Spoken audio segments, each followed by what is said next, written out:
Thank you and good morning all. It is Tuesday, January 18th, 2022, and I'd like to call to order the Town of Hilton Head Island Finance and Administrative Committee. Krista, are we in compliance with the Freedom of Information Act? Yes, sir, we are. Thank you. Would you call the roll?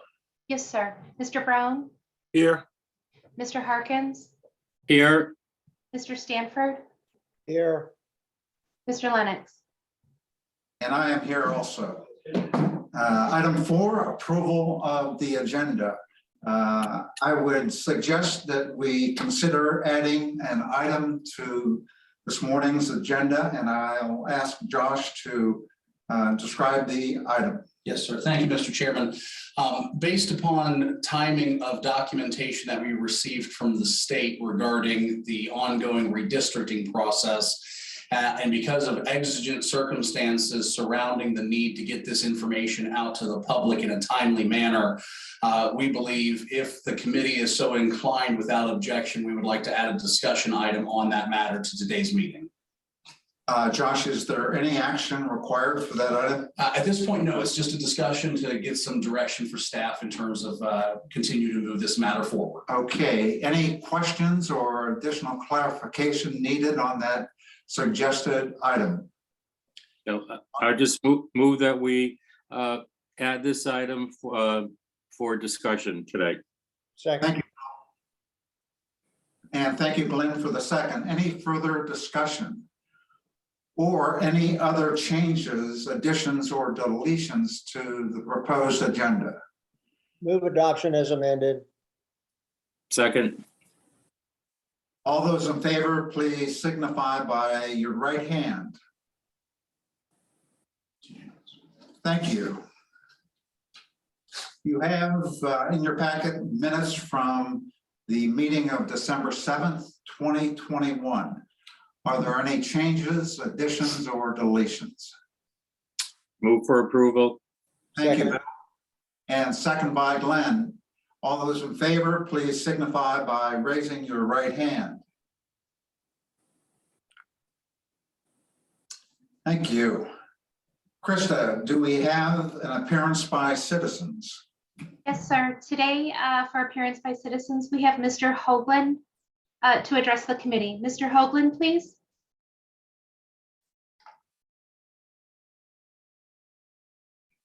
Mr. Hoagland? Yes. Go Can you ahead, sir. Can you hear me? Can you Yes, hear sir. me? Thank you, sir. Skip Hoagland, Windmill Harbor. Back to Lennox, I will address you today on facts. You and your cronies, McCann, Ames, Orlando, lawyers Coltrane, Gruber, Bush, and crooked Bluffton town lawyer Terry Finger have been caught committing criminal fraud with the drafting of a 5-year DMO contract to allow the illegal use and issue of millions of tax funds by tax theft Bill Miles in the Hilton Head Bluffton Chamber, with zero accounting oversight or proven performance metrics and returns to taxpayers.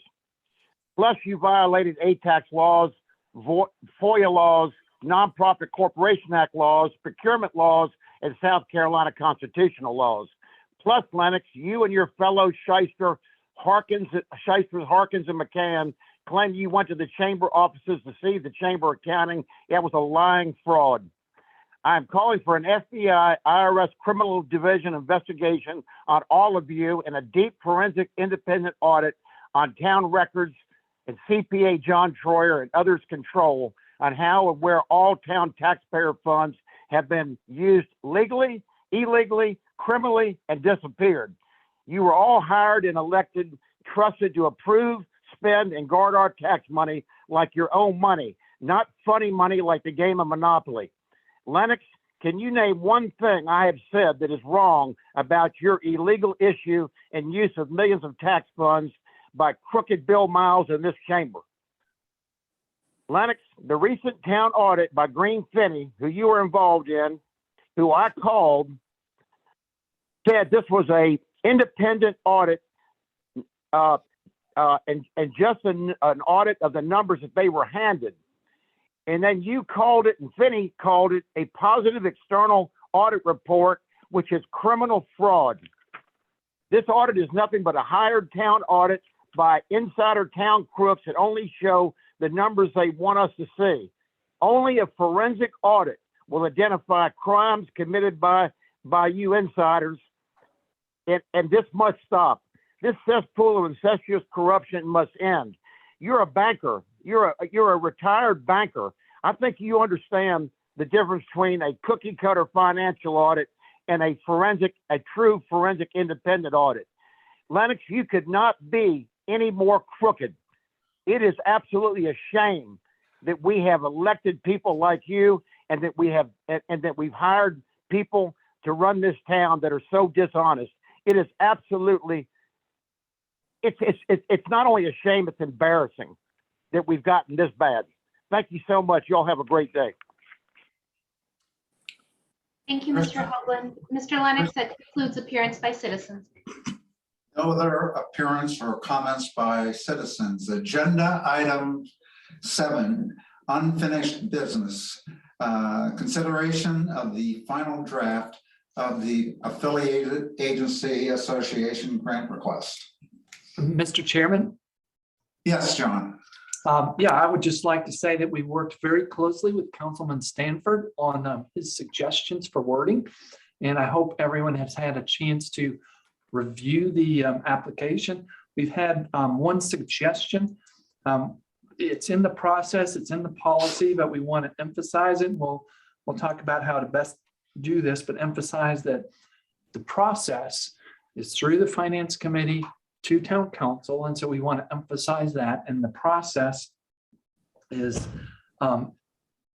as part of the annual budget process. And so I think that's something that a suggestion that we would take to heart and find a way to incorporate all of Councilman Stanford's comments, and then we would further emphasize those two aspects. Thank you, John, and thank you, Glenn, for your work on this. I think the end product is a very, very effective and efficient document. I appreciate very much the support and patience of the finance department in dealing with my quasi-legal points here. But I think we've gotten a much better document incorporating the necessary rules and parameters for this. I have one final comment, and it's primarily just technical, and that is, we mentioned years in that application, specific years, 2021, 2022, and so forth. It seems to me that that is an opportunity moving forward where we could not have correct dates. So it may be that you can say for the previous 2 years, and that way it would automatically work. But John, however you choose to work on that goes fine with me. Thank you.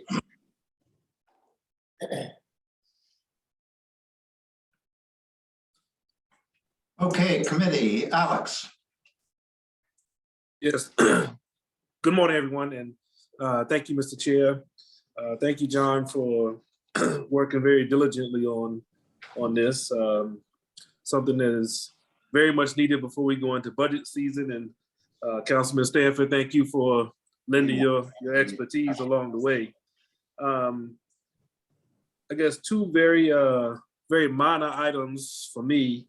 On page 2, which looks as if it's kind of a cover page, so to speak, for the applicant. Am I correct in that, John? Yes, you are correct. Okay. In item number 2 there, an application will be reviewed using following criteria to determine if it serves a public purpose. There's just a spelling error there in number 2. And I want to get a little bit more understanding on point number 3. It reads, how speculative in nature is the project? Keyword speculative there. What is it that we're trying to accomplish with that statement or question? Those questions came from the Attorney General's opinion, and I think it speaks to how much history there is with this or how it's been done before and had perceivable results. The intended results have been shown and demonstrated. And I think that's kind of where it goes to that, but it did come from the AG's opinion. Okay, so the AG opinion document uses the word speculative also? It does. Okay. Well, I mean, if we're comfortable with that, I guess, and the Attorney General is comfortable with that, it's just I don't know, it's a rather strong word in my opinion, but I'm not of that level of And I think it expertise. speaks to, we hope to get this outcome, or we would like to get this outcome. Well, on the scale of probability, how likely is that to happen? Is that probable? Is it certain? Is it possible? I think that's kind of where that's going.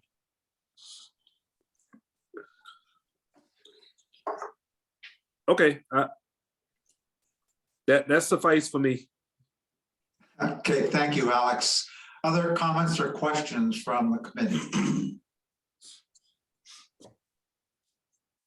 Okay, if there are none, do we need action on this?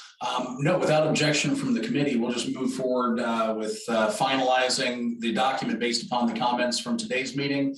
And we'll work to go ahead and start getting that out to our prospective affiliated agencies as part of the upcoming budget cycle. Okay, thank you, John, and thank you, committee. Mr. Chairman, I just want a clarification from Josh. So this particular document won't have to get final approval from full council? So at this point, my understanding is this is trying to help facilitate discussions at the Finance and Administration Committee level so that then recommendations can be made to town council. So my understanding was the intent of this document was to facilitate those conversations with the committee. If there's a desire of the committee to send it to full council for agreement, we can certainly do that as well. I'll just offer my 2 cents on that, Mr. Chair. This is something that we worked on for a bit now, and although we have had the pleasure of our colleagues joining us along the way, I just want to make sure that everybody is in agreement that this is a document that we should use, because at the end of the day, once it is used and those applicants come through F&A, the final decision will be upon the entire council to approve or disapprove, right? So I just think it's appropriate for council to give this a nod. That's my opinion. David. I think that's a valid point. Yeah, thank you, Chairman. I think that this is an important document for the community to know what we're doing. So I think it's important for it to come before the town council and have the opportunity of town council members to opine on it, but also for the community to hear what's in it. So I think it ought to be at a full town council meeting. I agree. Bill? Yeah, I concur with the discussion. Let's bring it to town council. That's my suggestion. I will. I think it's also important to note that this grant application is part of a process. The process for nonprofits approaching the town in requesting funding via the grant process. This application is part of a process that has been completely designed from scratch to offer continuity and the ability for nonprofits to come before council through the F&A committee. So I think in recommending this to town council, I think we recommend it as part of the entire process, John, that was designed by town staff and was accepted by this committee. So I'd like to have a motion to forward this application as part of the entire process of grant requesting from nonprofits to town council for its final approval. And once that's done, this committee is going to have to go to work, because I anticipate these applications coming through F&A in anticipation of the budget process that John Troyer is going to start very shortly. I would so move. Thank you. Any further discussion? Tammy? As a non-voting member of this committee, I just wanted to say thank you for bringing it forward to full council for consideration, but more importantly, to the entire community for their opportunity to review it and comment. As I recall, this came about when there were extraordinary circumstances and organizations were looking to the town to help out through the early stages of COVID. I'm not sure how far we've strayed away from that original purpose and where we are today. And I think that needs some thought and consideration with regard to what we're trying to accomplish here. So thank you for moving it on to full council. Tammy, I think that's very well said. There are two words I think that we should be very, very cognizant of as we enter into this probably elongated process. And one is extraordinary, and second is non-recurring. I think those two words can go in tandem as it applies to this process through F&A and ultimately through town council. Thank you, Tammy. Any other questions or comments before we call the question? Thank you. Krista, will you call the roll? Certainly, sir. Mr. Brown, Support. Mr. Harkins, Yes. Mr. Stanford, Yes. Mr. Lennox. Yes. Motion carries, sir. Thank you. Mr. Chairman, can we ask that today's agenda be this included on today's council agenda so that we can start the process? I'm a little bit cognizant of the calendar, if they would consider that. Committee, what is your preference? The document was in the F&A agenda package, so the public has had the opportunity to see the document. What is your preference? I think we should move it forward. When's our when's our next scheduled town council meeting? The next scheduled council meeting after today's meeting, sir, is scheduled for February the 15th.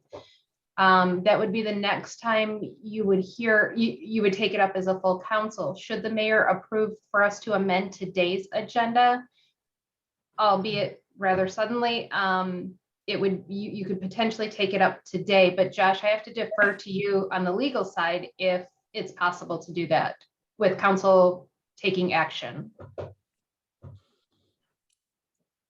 I guess my my opinion on that, Mr. Chair, is in the whole sake of giving adequate time to the public to digest, I would be supportive of waiting until our February meeting to add it to the agenda. That's my opinion. It's a quick turnaround, that's all. David.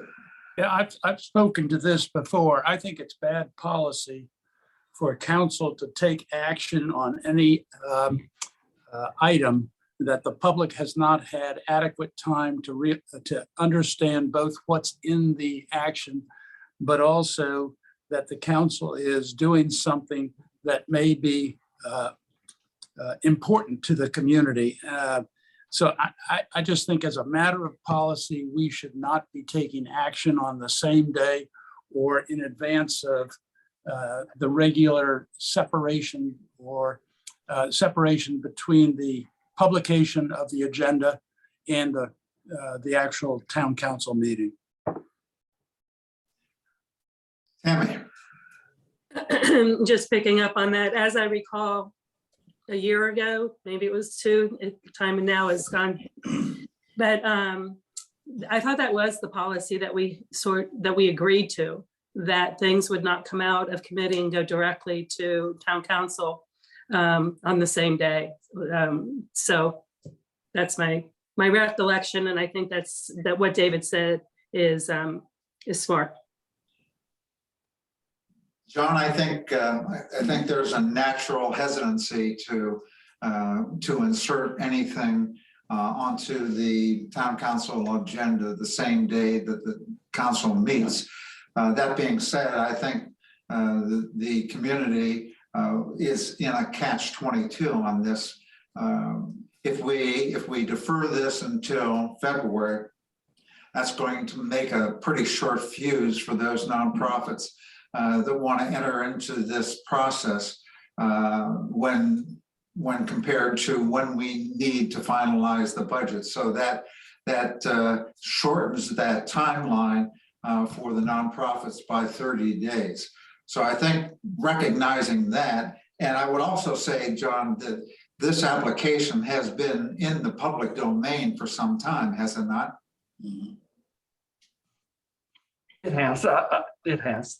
So I would think that those nonprofits that are contemplating making application would start using this even in anticipation of town council moving on it in February. So I think that being said, I agree with the comments that have been made regarding putting this on or recommending that this go on today's agenda at town council. So let's hold it in abeyance until the February meeting. Thank you, Mr. Chairman. Before we get into new business, I'd like to introduce the added agenda item that Josh described regarding and I'd like Josh to describe further the relationship or the news from the state. Yes, sir.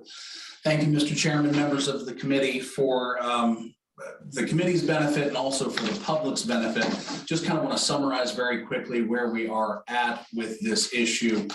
Several weeks ago, Town Council adopted a resolution outlining their policy goals with regards to conducting the redistricting process. As part of that approval, there was an action plan attached to it that outlined the public engagement steps that we were going to utilize to get feedback and comments from the members of the public about the process, about the different alternatives that might come about in terms of redrawing the maps. But inherent with those discussions was an understanding that we would have a product to at least begin those discussions with. And we've referred to that as kind of a baseline map. And so I want to start by making clear what the baseline map is and is not intended to represent. So the baseline map is intended to represent a starting point for discussions. It's not intended to represent an actual map that has to be adopted or is the gold standard. Rather, it just provides us something by which we can then sit down and start looking at the different puzzle pieces and moving them around accordingly to try and come up with something that best fits our local community. So with that understanding, we've been working to try to get a baseline map from the State Revenue and Fiscal Affairs Office as the agency that's charged with helping the General Assembly and the other kind of local government bodies across the state. They are unquestionably the experts in this area. And so we wanted to get from them a product that we could use to have these start of these discussions. Over the last couple of weeks, we've been working with them to try and nail down a date by which we could expect to have that baseline map, which then allows us to start scheduling all of those public engagement sessions that were outlined in the resolution that was adopted by Town Council. Unfortunately, the date to receive that baseline map has continued to slip. Based upon some previous correspondence, we were expecting to receive it sometime in the middle of January, but on Friday, we received some follow-up communication from them. And at this point, they're indicating that the earliest that they could begin the process not necessarily turn us over a finished baseline map to work with, but the earliest that they could begin the process is looking like February. And obviously, with the variables that are out there, there is certainly no guarantee that that date will even be something that we can plan around. So we wanted to make sure that the council was aware of this information. We wanted to make sure that the public was aware of this information. And the goal, I think, for today is to kind of understand what the committee may feel comfortable with in terms of how we can try to begin this process, because we don't want to delay too long in terms of trying to get to a finished product, but with the understanding that we have to at least have something by which we can start these discussions from. And so I'm hopeful that that has kind of framed the issue in terms of presenting some possible options for the committee to discuss. I think we have a couple that we could talk about. One of which being the town staff utilizing the resources that they have has created a map that in and of itself would be a starting point. There was really not a whole lot of outline or guidance in terms of drawing that map other than just an initial pass through of moving around some of the census blocks in order to make contiguous districts that all fell within the appropriate mathematical tolerances for population count and other attributes. And so we do have something that's available, and the question is, how do we want to use that, if at all? So I think one of the options is we had talked about possibly looking at sending that to the state to expedite their ability to produce something and then turn us back around a product that we could then use publicly. But we wanted to make sure that there was an agreement with council that we were supported in doing that. And we understand that there were some concerns that by sending them something, it could be viewed as a tacit approval that such a map would be something that we were supporting. And obviously we don't want to necessarily imply that. So an option is to, if there are concerns with the map that has been drawn by staff, we could sit with individual members of council to try and address those concerns to the extent that we know what they are. And if successful, that might give us a product that we could then send to the state and ask them to turn it around. Or as another option, we can take the map that staff has created and begin scheduling some public meetings with the understanding that we would clearly communicate to the public that the map that's being brought forward is staff generated and again is just a starting point for discussions to solicit comment and feedback. And that at a certain point in time, if we do receive a baseline map from the state, that map could then be incorporated as an alternative for additional consideration and review. So, Mr. Chairman, those are kind of, I think, at least some of the options to get us started in terms of discussing what we might want to do. Thank you, Josh. I think that's well said. I've had the opportunity to speak with most of you on this.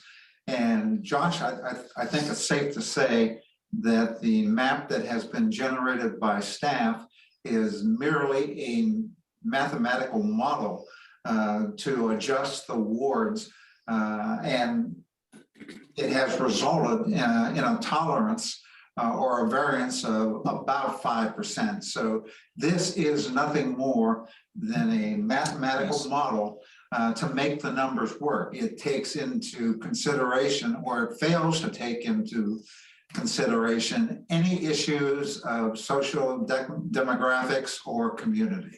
That's the work that we have to do. But what this proposed baseline map allows us to do, quite frankly, is to start the process, which is the challenge that we as a committee have. And the process involves, as you well know, an awful lot of interaction and exchange and feedback with the community. And for us to wait any further on the state simply defers that and backs that process up. Committee, what are your comments? Bill. Thank you, Mr. Chairman. Based on the comments made, I'm comfortable with this leaving the town and heading to Columbia. I do have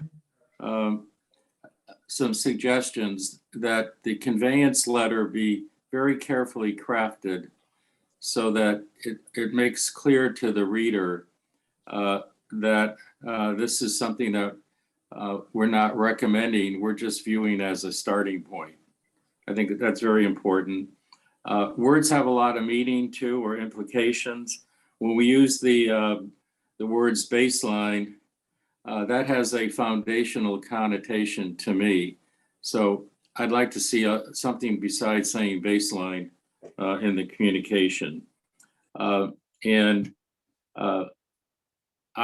personally have some issues with the mathematical solution in terms of Ward 2, because what occurs is a integral part of Ward 2 in Hilton Head Plantation is excised while still maintaining a community that's outside of Hilton Head Plantation.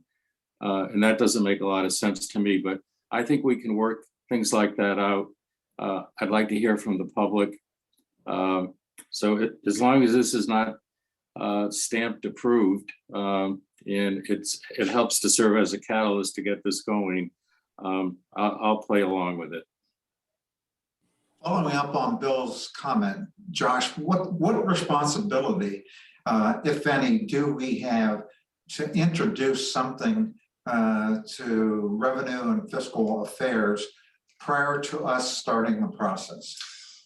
So we're under no obligation to use their services. Their services are there as a benefit to local governments. And again, drawing upon their years of knowledge and their previous roles in helping other local governments to do this process, they really understand, I think, what it takes to come up with a judicially justifiable map. But I think that they will readily tell you that they don't know the local community like we know the local community. So they will help us draw something that they could stand in front of a court and defend. But in terms of making the map our own product and making it reflect what we want as a community, that is going to have to take place here with the council. So therefore, Josh, are we compelled to send something to the state as we start the process, or can we start the process that results in a final product and then forward the final product to the state? We could certainly do that if that were the will of the body. Bill, would that avoid the risk? Oh, I'm delighted to hear that. So why bother sending the letter? It's a moot point now. Let's just start the process with our community and proceed to resolution here. Glenn? I think that the concept of forwarding the map on to the state to get their preliminary view was possibly viable a couple of weeks ago when that idea was floated. But given that the state has kept pushing the date back, I don't think we can count on the state to get it back to us in a timely manner so that we can go through our public approval process and have our necessary votes on this prior to the time for initial qualification for the offices that will be vacant at the end of the year. That being said, I think the suggestion that was made that that Josh or someone on your team deal one-on-one with members of council about this map. If there are major objections to this map, I would suggest, Tom, that you call a special meeting of this committee so that we can hear those objections and possibly make some changes. But in the meantime, I think we should be scheduling the initial public charrettes and other notice that's necessary so that we can get this thing approved in a timely manner before the election season actually begins. So I am not in favor of forwarding the map on to the state now, because they started off talking about getting it to us before the end of the year. And now they're talking about February, and that's not a firm date. So that would be my position on this, Mr. Chairman. Thank you. Okay. Other comments? Tammy? So it's good news to hear that it doesn't need to go before the state. I think that given the situation we're in, that takes care of that question. I do think that concerns that each of us individually may have should be discussed on those one-on-one meetings that Josh referred to, and as Bill has discussed. I think that should be the first step prior to it being made public. And then I'd just like for everyone to keep in mind, this is a mathematical map. I'm sure that there are other combinations of mathematical analysis that would create other maps that are solely based on that criteria. And it should be also pointed out, because it certainly is one of my concerns. It, in my mind, does not meet the criteria that we set forth in our resolution, or follows necessarily some of the guiding principles of the Voters Act, et cetera. So as a starting point, I'm okay with this. It still has to go to state, correct me if I'm wrong, once we've finished, for it to be approved, or no, we approve it and then there's no oversight in terms of whether or not it would be legally just defendable if it were challenged. That is correct. There is no requirement that it has to be approved by the state. They are simply a resource to try and assist local governments. Ultimately, when town council adopts the ordinance redrawing the districts, that is the final legislative act that would occur in this process. And then if it were challenged? If it were challenged, it goes before the courts. And that's where, you know, that the kind of the guardrails that were talked about at the beginning, the 10% thresholds and those other things, those are the criteria that as long as our finished product is within those guardrails, historically courts have upheld those maps. Yeah. Thank you. Alex?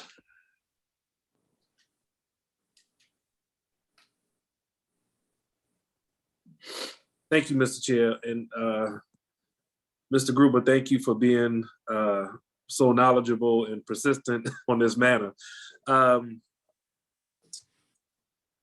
got a couple of questions. Hopefully you can help me out with this, Josh. The original timeline that F&A committee had introduced, what was the first, I guess, engagement session, so to speak? Do you know that by chance? I believe it was attached as an Exhibit A to the resolution that was adopted by council. And I believe what we were looking for was sometime in the middle of January. January 26th. Yes, yes, that is correct. And so that was our original kind of timeline, was to begin the public engagement process in the middle of January with the hopes of having something before the committee to act upon by their meeting on February 15th.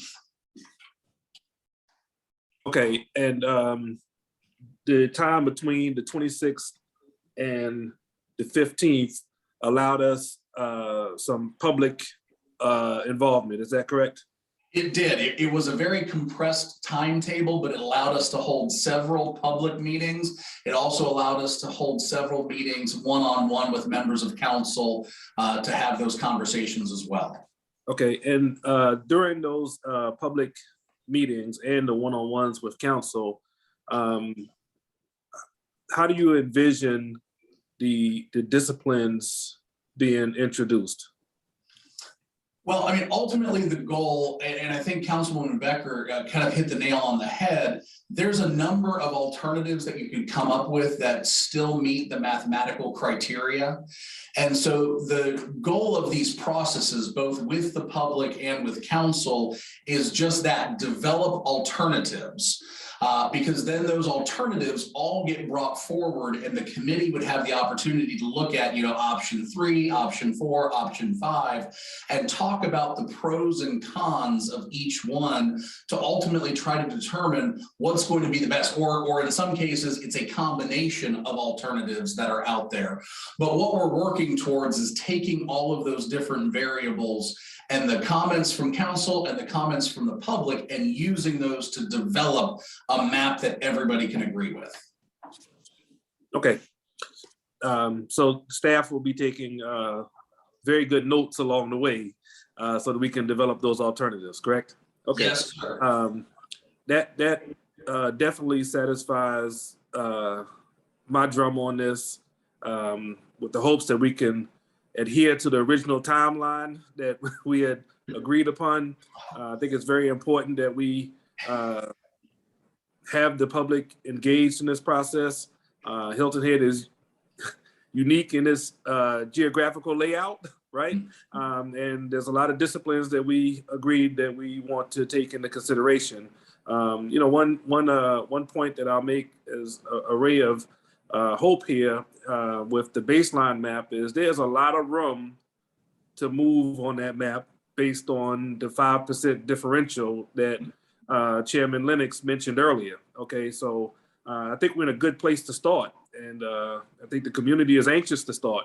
So I'm ready to start. So those are my comments, and you've got support with this particular option.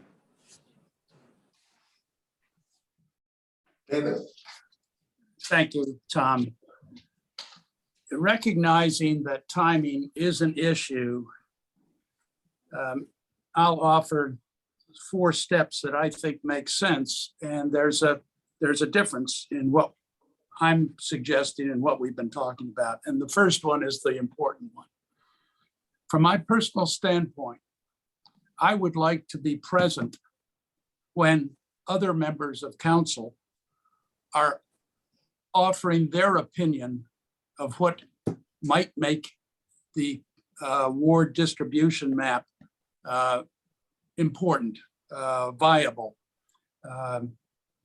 And so I would say from my personal standpoint, and perhaps from the community standpoint, council ought to convene and have a discussion on this matter and have the public observing in one way or another. And the reason I say that is from a COVID standpoint, we might not be able to do it in chambers. So step 1 is for us on council to get together and express our personal opinions of what's important. Secondly, then because we would then be offering a high level view of what might make the most sense, public would be able to respond to that which we had said in public. So the second step would be public feedback. Third would be adjusting the map to reflect to the greatest degree possible what the 7 of us have recommended and said. And with those adjustments made, step 4 would be sending it to the state for revenue and fiscal affairs and state's ratification. So the important part of this process to me is whether or not we are talking one-on-one or whether we are convening so that the public can hear what each of us wants to express, perhaps individually as opposed to publicly. Thank you. David, I understand what you're saying, and it raises a question that I think we have to discuss among ourselves, and that is when best for council to weigh in on this process. The process that you described is council-centric versus being community-centric. I offer as an option to that the process involving the community first and council second, rather than have community respond to to our desires regarding potential maps and configurations, would it be better to have the community weigh in first and have council respond subsequent? Well, I appreciate what you're saying, and under certain circumstances, it probably makes the most sense. My concern is that will the public have enough knowledge and information about the subject to be able to offer significant input to the lines on a map? Whereas if we were as council speaking our opinions, then it might guide the public's reaction to what we've said. But I understand what you're saying. The important point to me is that the public gets to hear what 7 of us are saying among the group as opposed to individually back and forth. And I agree with that component of your proposed timeline. I think there would be benefit for each of us, maybe through a workshop, to understand the concerns that other council members have regarding proposed configurations, because movement in one area, dramatic movement in one area will affect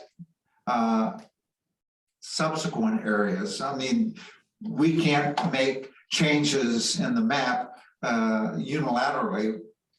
These changes will impact multiple wards. So there is a benefit. I agree with that. Thank you. Tammy.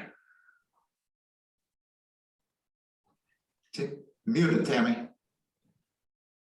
Sorry, I was having a coughing thing, and I muted myself. I was just going to add to that conversation that, for me anyway, this has been a learning experience, and there's a big learning curve. I've taken some considerable time to delve into how this process works, how it's worked in other places, and that sort of thing.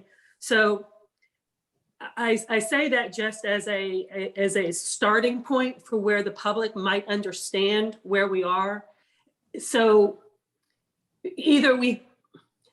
ideally, right, you would educate people, let them know some of the things that are important to this decision making, have them wrap their heads around it, and then they could have that first blow at fixing these numbers and such.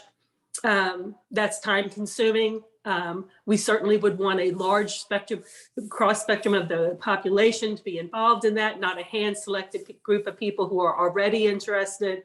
So having said all of that, I think it would behoove us to at least have some sort of input, either one-on-one, which, you know, takes the pressure off of everybody having to find the time of the day to get together. So if we're worried about time constraints, but anyway, I just wanted to throw that out there in terms of education, learning curve, experience, that sort of thing, for what it's worth. Glenn. Thank you. I think this has been an excellent discussion. And what I think I see arising here is kind of a hybrid approach. And that is that this committee have a public workshop, which would be for the purpose of expressing our concerns about the map. And then based upon that, decision would be made to make some minor refinements in the map. And then we can go forward with our further public discussions, the various meetings, charrettes, and so forth that are necessary in order to bring this to council in a month and a half or so. Thank you. I second Glenn's motion. I So think moved. that, Mr. Chair, in the spirit of transparency, I think it is very important that we have this described workshop where we can start to deliberate our individual concerns, opinions, and so on. Keeping in mind, again, it is simply a baseline that we are starting with, right? And I think Councilman Ames brings up an excellent point that we as a council need to have the opportunity to react to each other's thoughts as far as the map is concerned, because at the end of the day, it is going to change. Okay, so no need in us taking any ownership at this point. It's merely a discussion. So again, I'm ready to support moving forward with publicly talking about the individual thoughts and concerns in a workshop type setting as our first meeting, and then moving forward from there. Okay, thank you, committee, and thank you, Councilman Ames. Bill? Yes, I'd like to support David Ames' four-step process. I think there's a good sequence there. I think that can be very helpful. That said, in addition to that, I myself would like to meet with staff and play around with the numbers, a little tutorial, certainly not coming to any conclusions, but I would like to be able to do that with everyone knowing what I'm doing. Thank you, Bill. Josh, have you heard what you need from this committee? I do, and I think we can work with the clerk to go ahead and start scheduling some of those kind of following this. I mean, the first would be just a general public charrette with the understanding of not only providing some information to the public that at least allows them to start formulating thoughts and comments, but also providing them with the educational information about the things that are in there, about the 10% tolerances, the contiguous districts and things like that, so that they're armed with information to start providing that intelligent feedback. We would then also start to work with members of council, if you're so inclined and you would want to sit down with staff just to look at toggling some of those switches on and off. I tell folks it's like squeezing a half-filled balloon. When you push it in one area, there's going to be an impact that ripples across the entire thing. And so sometimes there's a lot of trial and error and just seeing what will or will not work. And so we want to make sure to offer that opportunity, just if for no other reason than to answer questions and explore potential alternatives that then get brought back to the public as part of additional F&A committee meetings on those potential alternatives that are shared with all the members of the committee and the public. Thank you, Josh, and thank you, committee, for a very good start to a process that is new to all of us. Agenda item 8, new business. We have 3 items under new business. The first is a review and consideration of a proposed ordinance which apply to amendments to the Town of Hilton Head Island Municipal Code concerning electronic public meetings. And I understand that a sample of the proposed ordinance was sent out to all of committee this morning. Josh? Thank you, Mr. Chairman, members of the committee. I'm going to attempt to share my screen here to see if I can pull up this draft document. Just kind of walk through you with what is being proposed and why it is being proposed. Essentially, what we are bringing forward to the committee for consideration is a draft ordinance that in its nature would really only do kind of one minor adjustment to the way that we conduct meetings. Currently, the town code requires that the town be under a declared state of emergency as a prerequisite in order to convene a virtual or electronic meeting. Based upon what we've learned over the last couple of years, what we understand to be a potential ongoing nature of the pandemic, and probably more importantly, the unforeseen things in the future that we may not know now that may come up. What we are proposing is to utilize language that is been brought forth by the Municipal Association of South Carolina as a recommendation in how to provide flexibility for local government bodies in convening electronic and virtual meetings.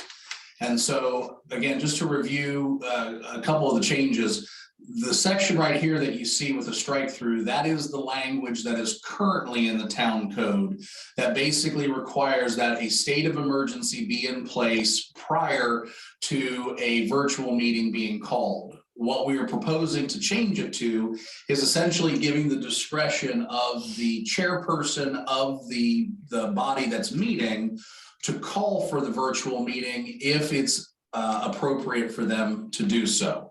So what this language says here is that regular meetings, special meetings, and or public hearings of the town council and any of its boards and commissions may be held at town hall, may be held electronically or by a combination thereof, with some members in physical attendance and others attending electronically. I think it's also important to note that that additionally gives the flexibility for individual members of council that if you should have an illness, if you should have something else that comes up that would prevent your ability to attend in person, but you're otherwise able to attend and participate virtually, it does allow for that hybrid approach. So you can have an in-person meeting with some members of the body in attendance in person and other members in attendance virtually. The other thing it does, right now, when we were calling for it under a state of emergency, we required notice of the meetings no less than 5 days in advance. We're proposing to change that to be in line with the South Carolina Freedom of Information Act. What that statute requires now is 24 hours of advance notice of the agenda being provided to the public.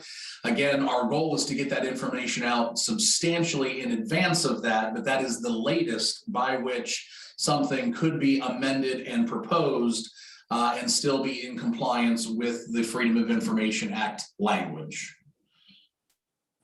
The language here is just showing that you can do a vote by visual affirmative vote, as we have done with approving minutes and other things. We can call for a raising of the hands. For other formal votes, we will continue to call for a roll call vote.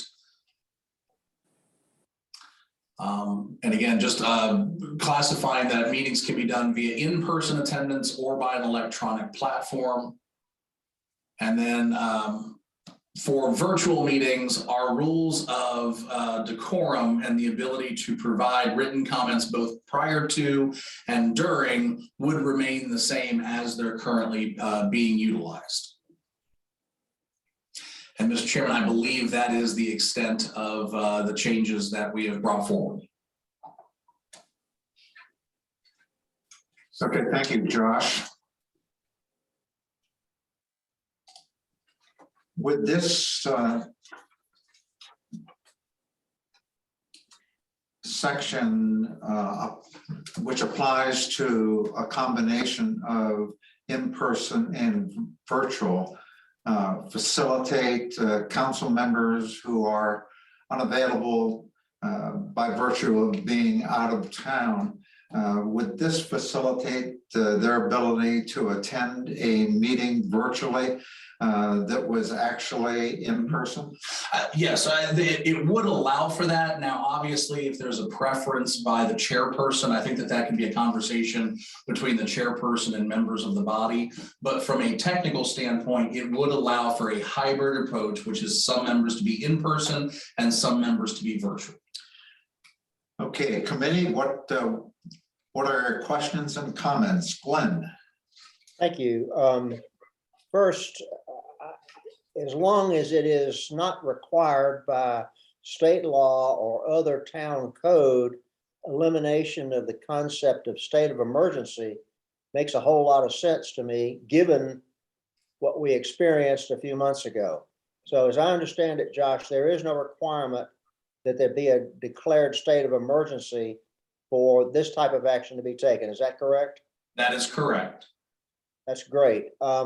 I think what this does further is it recognizes the realities of modern communications, the Zoom communication we're having right here today, and the fact that we can get business done this way. And given the fact that there will be times when one or more of us are unable to attend a meeting in person, it allows us to still participate in the meeting and to exercise our vote for the benefit of our constituents. So I think this is a really nice cleanup of a section that caused us a good bit of trouble in the past. Thank you, Mr. Chairman. Okay, thank you, Glenn. Alex? Yes, thank you, Mr. Chair. We're going in the right direction here, okay? And with today's times, absolutely, we need to adjust the way that we've been doing business. There's one point here that I want to make sure is captured. The one distinct difference between council meetings, and I'm not sure about boards and commissions, but council meetings, because I've experienced it, we all have, is that when we are in person, the public is allowed to address us during appearance by citizens, and then also again on actionable items, okay? When we have been virtual, the public has only been allowed to address us during appearance by citizens. And we lose, we lose a lot when it comes to public engagement there, because as an actionable item is introduced to us either by presentation or council has the first opportunity to make comments, the public then has a chance to react if they feel they need to do so. So when I look at page 4 in section 2, it says electronic public comment periods and public hearings shall otherwise be conducted in accordance with all rules and procedures of council. I'm not sure that that covers, particularly if we're looking at a hybrid approach, that public opportunity to speak on actionable items. So I guess I'm leaning to the legal minds here to see if there's a way to be a little bit more explicit in that opportunity. Yes, sir. I think we can take a look at that and try to tighten up that language or clarify it to make sure. I mean, our intent is to try to keep virtual meetings as close to our in-person meetings as we can, understanding that there are some technological limitations in terms of, for purposes of allowing somebody to speak, we typically have to send them a direct meeting invitation to allow them into this platform. It's difficult to just open it up to the general public, but to the extent that we can clarify that to make it clear that our goal is to have virtual meetings be as close as we can to in-person meetings, again, with the understanding of any technical limitations that may be there, we will try to revise that language. Okay.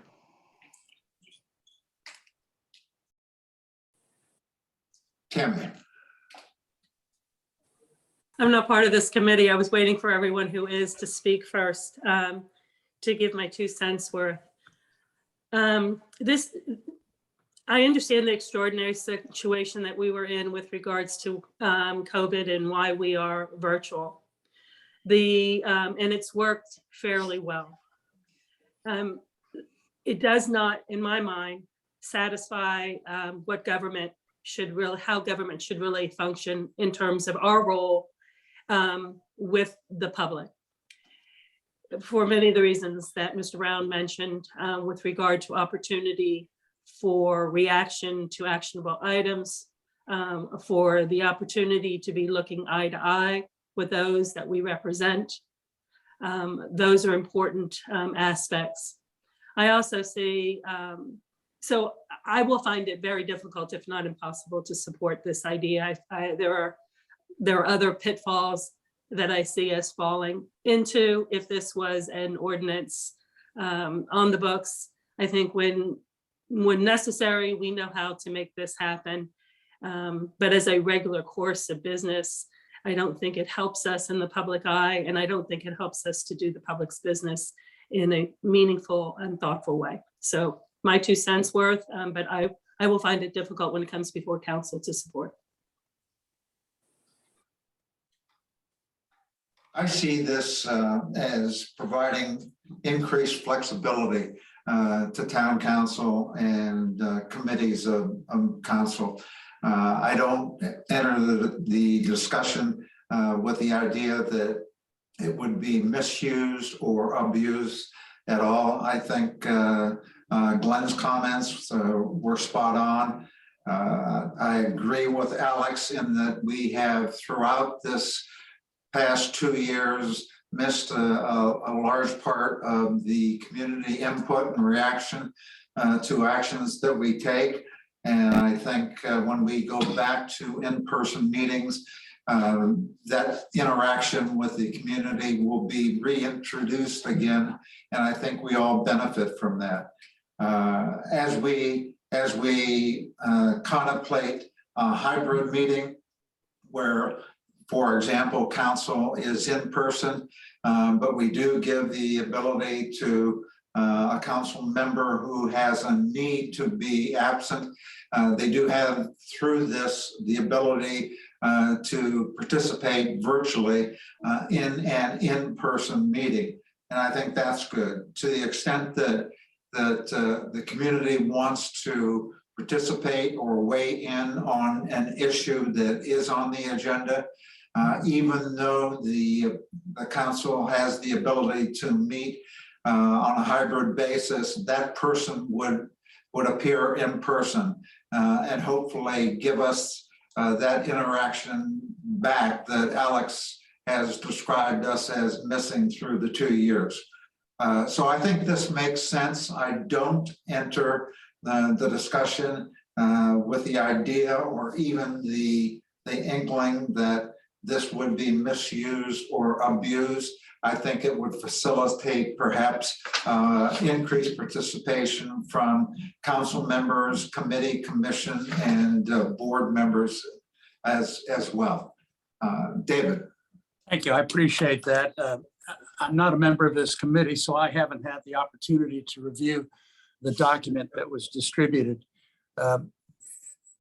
It seems to me that there are two issues here. One is the technology convenient issue, and the other is public input. And I wonder whether or not, and again, because I haven't read the document, I'm not exactly sure how it's set up, whether or not in the presentation to full council, there can't be a whereas that stipulates that the purpose of this, and who knows what the wording is, the purpose of this is not to diminish public participation, but actually that public participation is still expected, or that this is not meant to take the place of public meetings. I think that we lose so much when the public isn't present when we make decisions. Simple body language has an influence. So I think that Alex and Tammy are hitting on something that we probably ought to try to incorporate in one way or another so that it's clear to all future councils that the emphasis is to maintain, retain public meetings. Thank you. Mm-hmm. Glenn. Thank you. This discussion makes me think about what happened. I'm not concerned about any member of this council, but future members of the council may find it just much easier to attend meetings virtually rather than in person.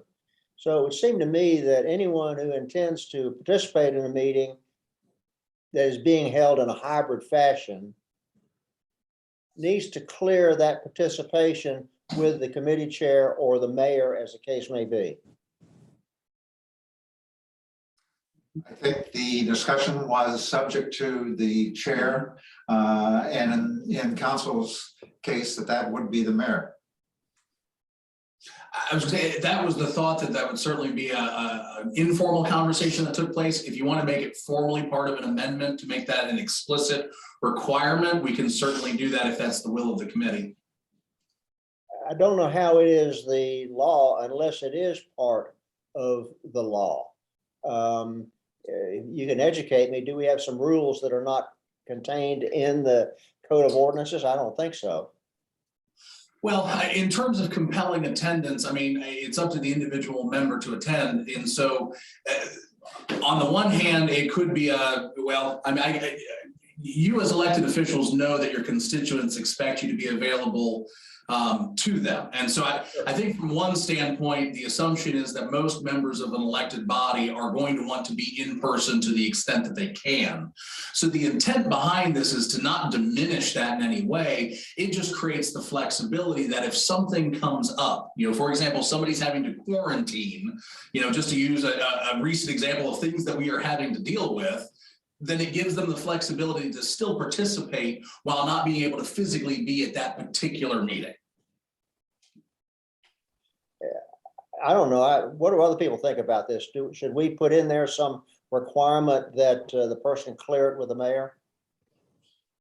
Alex, follow up. Yeah. We are reacting to a current environment that none of us have ever experienced before. And we are trying to put in place an ordinance that will take care of not just the current environment, but future environments. And what Councilman Stanford is suggesting to me is just another layer of protection that doesn't hurt anything. It's almost common courteous to let a chairperson know if you're going to be absent or attending a meeting,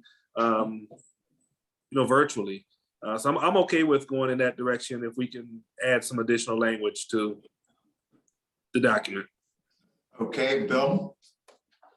Yes, I think moving in this direction provides flexibility, but it should be recognized by ourselves and future town councils that this should only be used in exceptional situations. It should not be a matter of routine.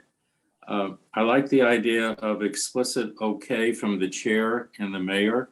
I think that provides some of a governor on the process, so it's not abused. And I think what Alex was bringing up, the involvement of the public, if we can engineer this process or this system so that the public can speak on actionable items, it would be very, very important. And so with those understandings, I would be supportive of maybe this going back to staff and having the comments shared by many of us today reflected in a revised submission here. Let me try to summarize what the committee has said. Specifically, I think the one issue that was brought up by Glenn and Alex as it pertains to allowing a committee member or council member to attend what has been introduced as an in-person meeting to allow the committee member to attend virtually, subject to the chair's concurrence or approval of that virtual attendance. I think we can suggest moving this forward to town council with the amendment stating that such attendance virtually would be subject to the approval of the appropriate committee chair or the mayor as it pertains to council. Mm-hmm. Is that what you said, Glenn? I think that says it, as long as we're also including public participation at the time we are acting on a matter, as Alex brought forward. Well, if it is an announced in-person meeting, I think it's assumed that the public has the ability to attend in person as well. Correct. Josh, would that be appropriate to move a motion? Glenn, I'm going to ask that you consider making that motion, but moving the motion to advance this to full council with the amendment to include the proper approval by the committee chair as it pertains to committees, boards, and commissions, and as it pertains to council, the mayor. Mr. Chair, I would move that we move this proposed ordinance onto full council for consideration with the amendments discussed today. One, making it clear that for an all virtual meeting, there'd be an opportunity for public input on actionable items. And further, that attendance at a hybrid meeting, that is one that is in public, has public participation as well as virtual participation, that a member of council or a member of a committee or a member of a commission first seek approval of the chair or the mayor to virtual participation. I know that was well said, but that's the best I can do.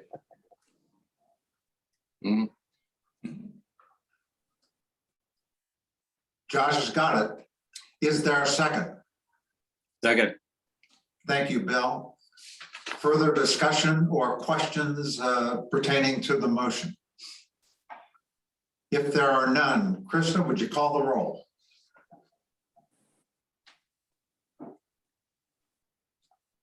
Sorry, certainly, sir. Mr. Brown, For the motion. Mr. Harkins, Yes. Mr. Stanford, Yes. and Mr. Lennox. Glenn for the motion, yes. Motion carries, sir. Agenda item 8B, Town of Hilton Head Island Financial Audit Presentation from Emily Sobczak, partner in Green Finney. John and Emily, the floor is yours.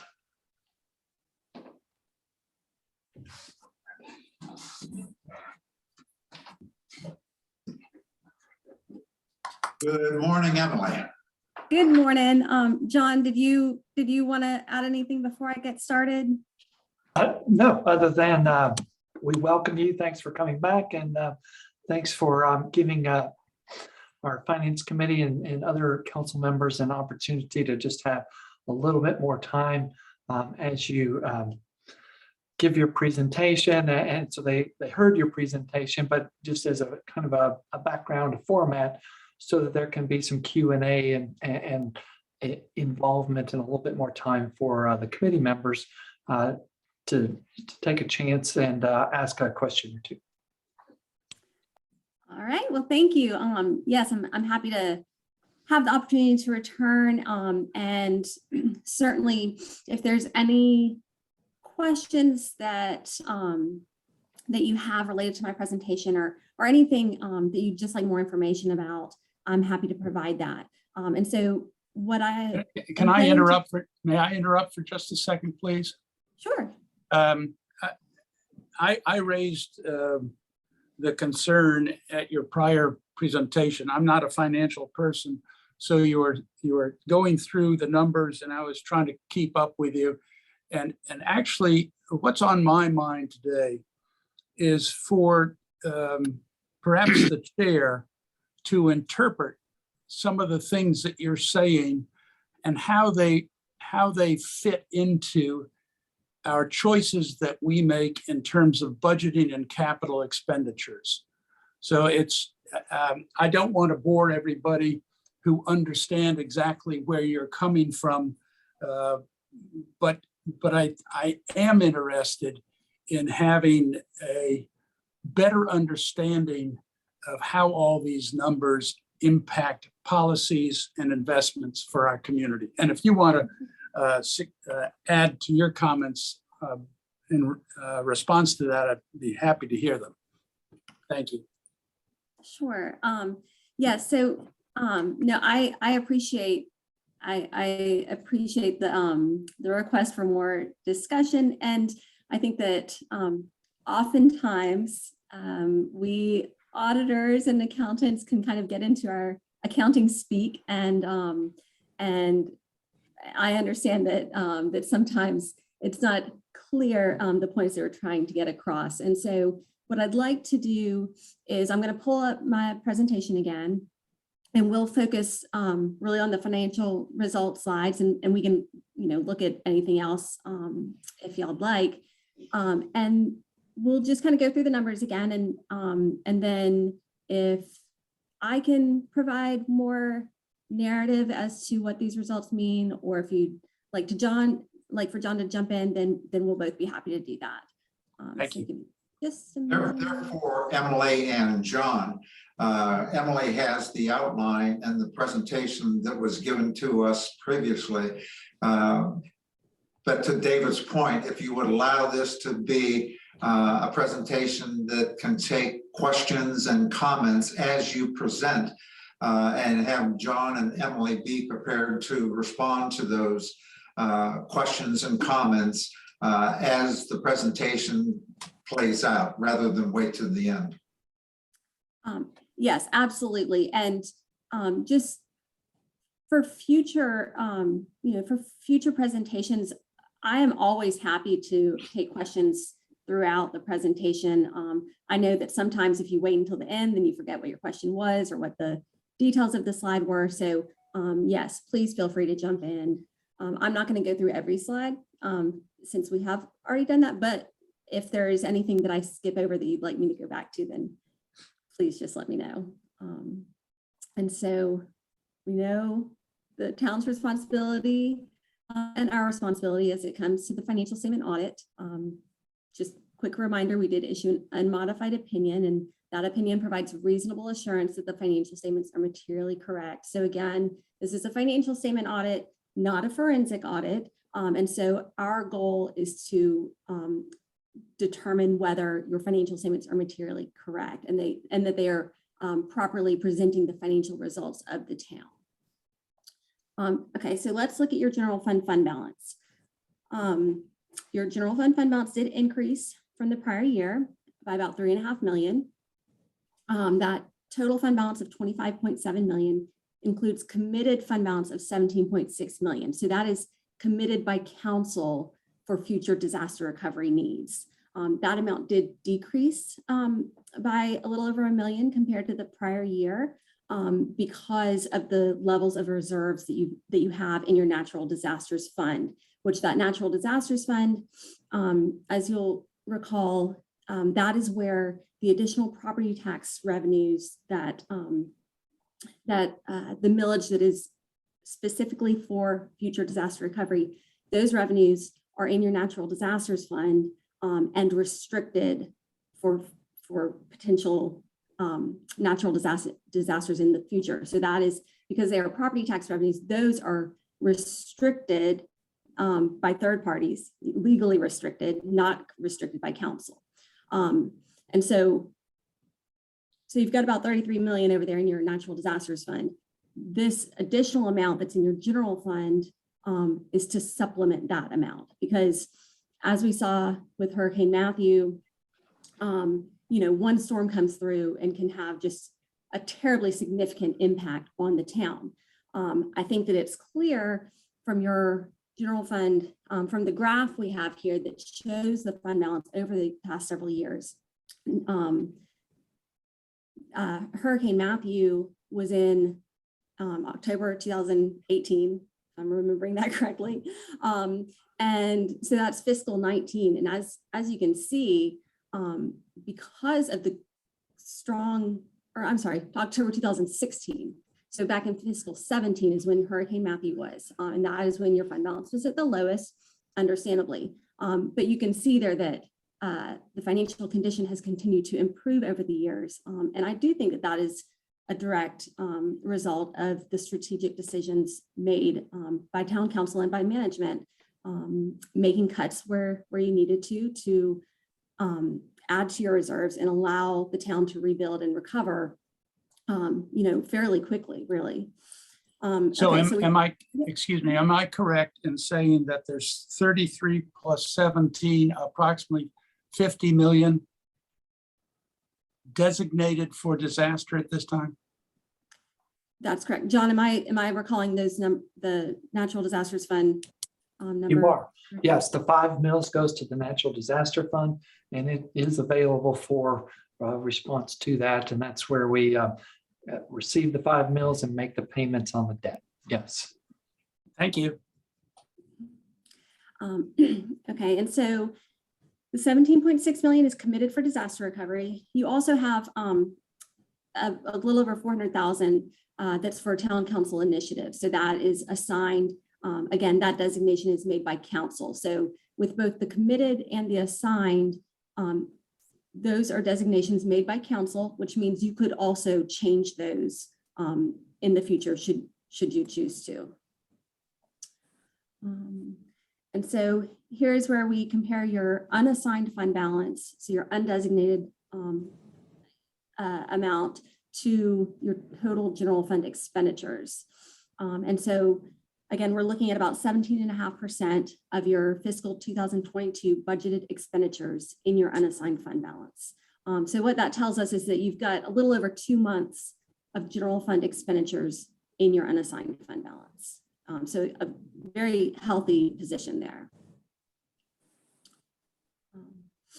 Talk about the reasons why having that fund balance is important, meeting your cash flow needs, getting better interest rates, on your debt, and just allowing you more flexibility when making strategic decisions. So your revenues were 44.5 million. That was an 11% increase from the prior year. And that increase was primarily in your accommodations taxes and your business licenses. As you know, the economy did improve from the prior year, as even though we're still in this pandemic, it seems people were able to get out a little bit more.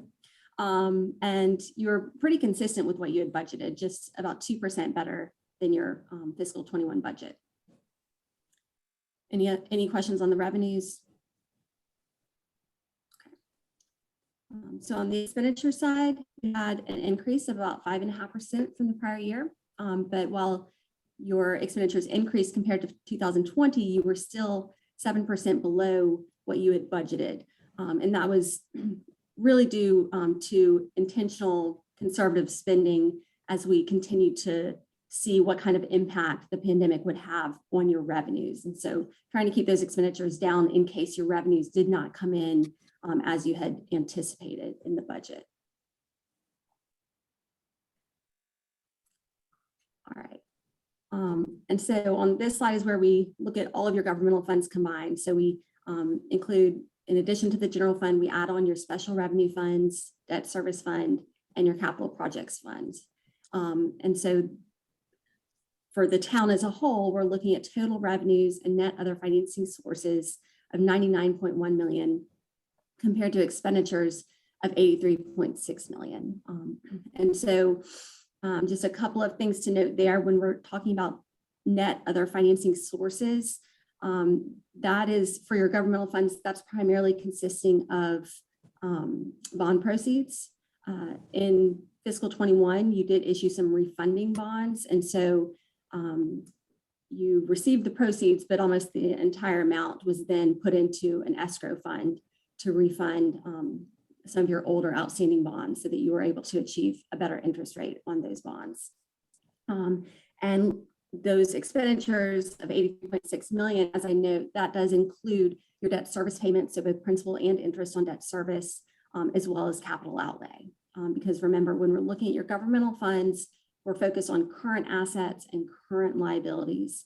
And so when you make debt payments, instead of reducing a liability, since debt is not reported on your governmental funds, those debt payments are reported as expenditures. David, I would suggest that this is the important slide right here. Although the general fund is our operating fund and it's the revenues and expenses that reflect the operations of the town as a whole, total revenue is here, not on the general fund side. The general fund revenue comes out of this total. Yep, got it. Thank you, Tom. Okay. Can I ask a question there on that slide? Sure, absolutely. Emily, just a little bit more clarity on the expenditure side here. So for last fiscal, in layman's terms, we spent 83.6 million, which included debt service payments and capital improvement payments, right? That's correct. Okay, so when I put that 83 against that 99, there's a difference there. Surplus, I would describe it as, right? Mhm. Is that, I don't know, 16 million, I guess, also assigned to any future capital outlays? Yes, that's a great question. And the answer is yes. Now, part of that difference will be related to, for example, your natural disasters fund. You are receiving property tax revenues in that fund, but unless you have expenditures related to natural disasters, which thankfully this year you didn't, that entire amount is going into your fund balance. So we would expect the revenues to be higher than the expenditures in that fund. And then, let's see, let me just pull. I'd like to jump in here just a little bit, and I think one helpful, just kind of to piggyback on what our chairman had to say, is that I would suggest in your annual report, there's a 2-page summary, and I'll put it up here, and I can't quite share that screen, but it does show kind of your governmental funds and it kind of the results of your revenues and your expenditures. And so just to relate, 5 million of the surplus is beach preservation fee, okay? And so the biggest piece that we're going to use the beach preservation fee is for our beach renourishment. A couple $1 million in hospitality fees. Our number one use of the hospitality fee, although there's others, is going to be for our fire equipment. So we have 5 million in beach, 2 million in hospitality. We had $1.5 million in natural disaster. And so it'll break down our pieces. Real estate transfer fee had a surprisingly strong year. And so there was a $3.2 million surplus in real estate transfer fee. And so when we talk about that, it increases our capacity, it increases what the town is able to do in the future, but we are limited to the different lanes that those funds come in. And so I think that will help the discussion. I think that might be a follow-up for maybe next month or the next couple of months to talk about the details of that. John, which page was that on? 40 and 41, it's a 2-page. John, to follow up on your comment, because Alex is asking the right question. And the question is, what do we do with a $16 million surplus in 1 year? Well, most of that 16 million is already committed. Yes, and I would add to that, that it's also, much of it is also restricted in how it can be spent. Okay, that's important information, not only for council to understand, but if public were to be listening in, that it isn't a profit to be spent. It's already, some portion of it's already dedicated. So how much is dedicated of the 16, 17 million? There's a lot of different pieces and parts to that. And one item that there was a $3.5 million surplus on the accommodations tax fund. Well, with the accommodations tax, because of COVID, there were a number of grantee organizations that had to and sought and were approved to have their appropriations moved forward because they weren't able to have their events. And so we would expect a surplus because some of the things that were those funds were dedicated toward were delayed. And so that's just a timing difference, but that's just another example. But I think that would be a real helpful further conversation to talk about the details and which lanes each of these revenues are in. I think that would be certainly a helpful on finance. Yes, I would agree with that. Thank you. Yeah.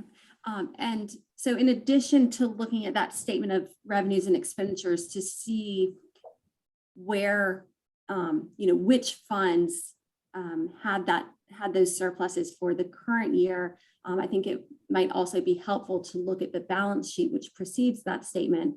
It's on pages 36 and 37, and that will tell you for each of the funds that you report whether their equity, whether their fund balance is restricted, which means that it's restricted by a third party. Town council does not have the power to remove those restrictions, or whether it might be committed or assigned, which means the town council does have more authority over changing what those designations are.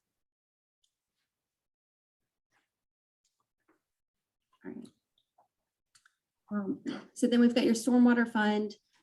That is your enterprise fund, and what that designation as enterprise versus governmental, the biggest distinction here is that your stormwater fund does report long-term assets and obligations in addition to the current assets and liabilities that your governmental funds report. So you had an increase in that position, and again, we're looking at a net position of 10 million, but you can see nearly 7 million of that is invested in your capital assets. So not only is it not in liquid form, but because the stormwater fund does rely on the system, those capital assets do depreciate, which means that it's important to be planning for future repairs, renovations, maintenance, and replacement of those assets. Your stormwater fund's revenues and expenses were pretty consistent with the prior year. All right. Mr. Chair, can I just make a comment on that slide that we just viewed, the stormwater fund? And this is not something that I'm looking to have answered today, just a comment for staff to consider. Stormwater, or most commonly referred to as drainage, is always going to be a struggle on an island. And this picture is indicating that this is not such a thriving fund, so to speak, with a depreciation, number one, and an increase on demand. As far as the more and more that we develop, and the more and more that we age in terms of our infrastructure or lack thereof. It's just one item that I think needs our attention in a long-term planning fashion.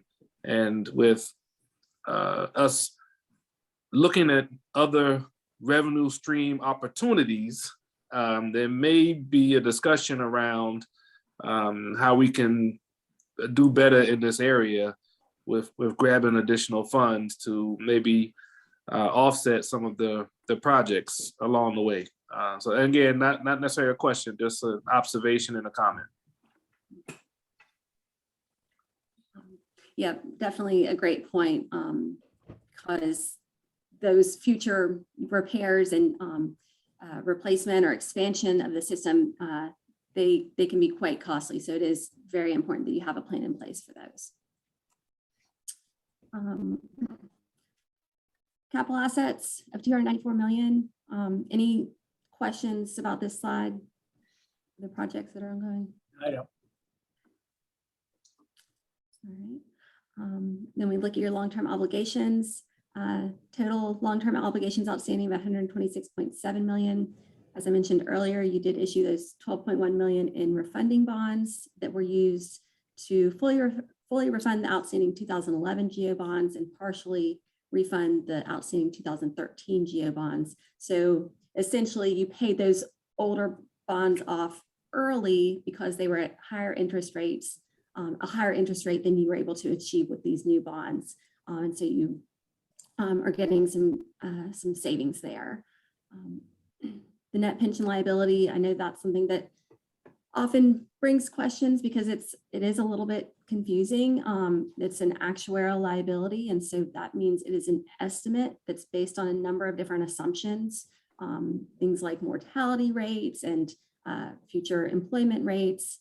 That liability was 19.1 19 million as of June 30th. And that is, again, that's your allocated piece of the total unfunded actuarial liability of the police officers' retirement system, so of the state plan.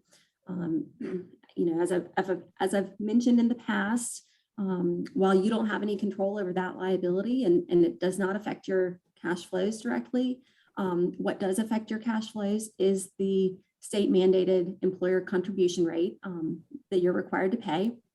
That rate was 18.2% for fiscal 21, has increased to 19.2% for fiscal 22, and will continue to increase for the next several years until we get to a rate of 21.2% in fiscal 24. So very important that you're keeping that in mind as you're making personnel decisions. Emily, I find that to be confusing. We say on one hand that this liability does not affect cash flows, and on the other hand, it does affect cash flows. Can you develop that a little bit further for us? Sure. Maybe So John when will I brief say the meeting, doesn't have- so when I say that the liability does not directly affect your cash flows, I mean that in the sense that you're not paying off that liability. You're not writing a check to pay down that liability. What you're doing is you're making quarterly employer and employee contributions to the plan as required by the system. And so indirectly, in theory, the hope is that those higher amounts that you're paying for the employer contribution rates will eventually, the plan, I know this is maybe getting a little too technical, but the plan assets will increase to the point that that liability does start coming down. However, that's not a known. We don't, that liability is based on, one of the assumptions is related to the interest rates on the expected investment return that the plan assets will hold. And as we know, that can fluctuate quite a bit. And when the actual results don't meet the expected, it causes sometimes some pretty significant swings in the liability, because again, this liability is an estimate of future payments that the system, that the retirement plan will pay to beneficiaries that have already earned those benefits. And so that's why, I would advise you to, while the liability itself, it matters, and there's a lot of information in your disclosures in the financial statements related to this liability. If you want to have a better understanding of what assumptions go into making that liability. Yeah, I would like to add too, that this is, the state runs the pension plan. And so we just participate in the state plan. For many years, the state was behind on the funding. And so that in order to address being behind on the funding, has started to require local jurisdictions to increase their contributions to help offset that being behind in your pension plan. And so we are doing that just like everybody else. And it is starting to work. But and so the state is making progress on their funding status. And so it is working, but it's one of those things that is almost a generational thing. And so you don't expect a 2 to 3 year turnaround. It's more like a 10 to 15 year turnaround. And so it's just because we participate, and I would suggest that let the pension administrator be in the state, and we're getting a good deal out of it, and we're happy that they can manage the pension. So does that mean that therefore the town does not have a liability for an unfunded pension obligation of the state beyond the required contribution we must make on an annual basis? And that's what we do. And so this is a kind of a scorecard on the state. This is our percentage of participating in the state. And so how I'll we take that as a yes. Yes. Thank you. John, I would follow up with two comments. One, I think Emily made the comment that it's a rather complex issue to deal with, and questions abound as it pertains to that unfunded share of the liability appearing on the town balance sheet as a long-term liability. I have never seen a 9-page footnote to an audit before, seeing the town of Hilton Head and trying to describe and explain this unfunded liability. And secondly, what role or what can we do to help improve this situation? I think we can talk to our state delegation and ask them to continue the conversation about pension reform. And that simply means changing the form of the current pension plan from a defined benefit to a defined contribution. That would stop the bleeding, and all new state employees would not be part of this existing pension plan. They would be part of a new plan, which would be a defined contribution or a 401k, like town staff has. Just to follow up on the chairman's comments there, does that 4-page footnote answer the question? Is there any current legislation that caps this potential increase in order to catch up? Yes. Yes? Yes. Okay. Yes. So the scheduled rate increases will stop in fiscal 24. Like I said, that'll be when you have a rate of 21.2%. And then there are some terms under which they'll kind of reanalyze where things are and where the plan assets are. The expectation is that that the rate will remain at that 21.2% for the foreseeable future until until the plan assets get to a pretty high level, as determined by the state's policy. But the state could change their mind on that and start increasing the rates again. But I would not expect those rates to decrease until the plan assets meet the levels as dictated in the state's plan. But that information is included in that long disclosure.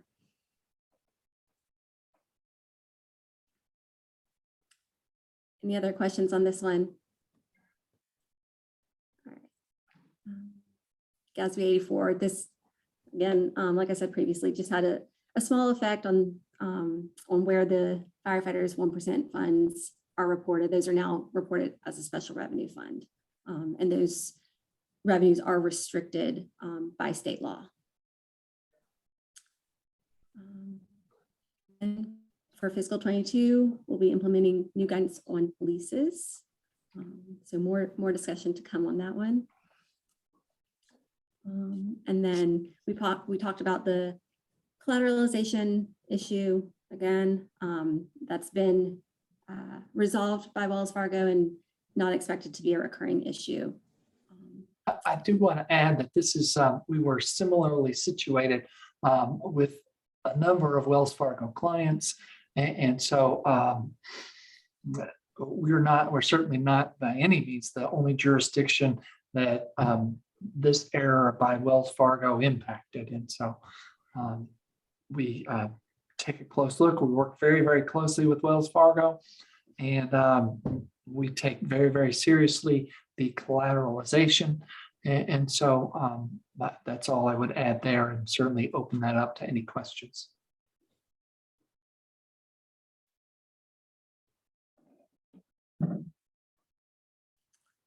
All right, anything that we didn't cover that y'all would like to discuss, or any other questions that you have?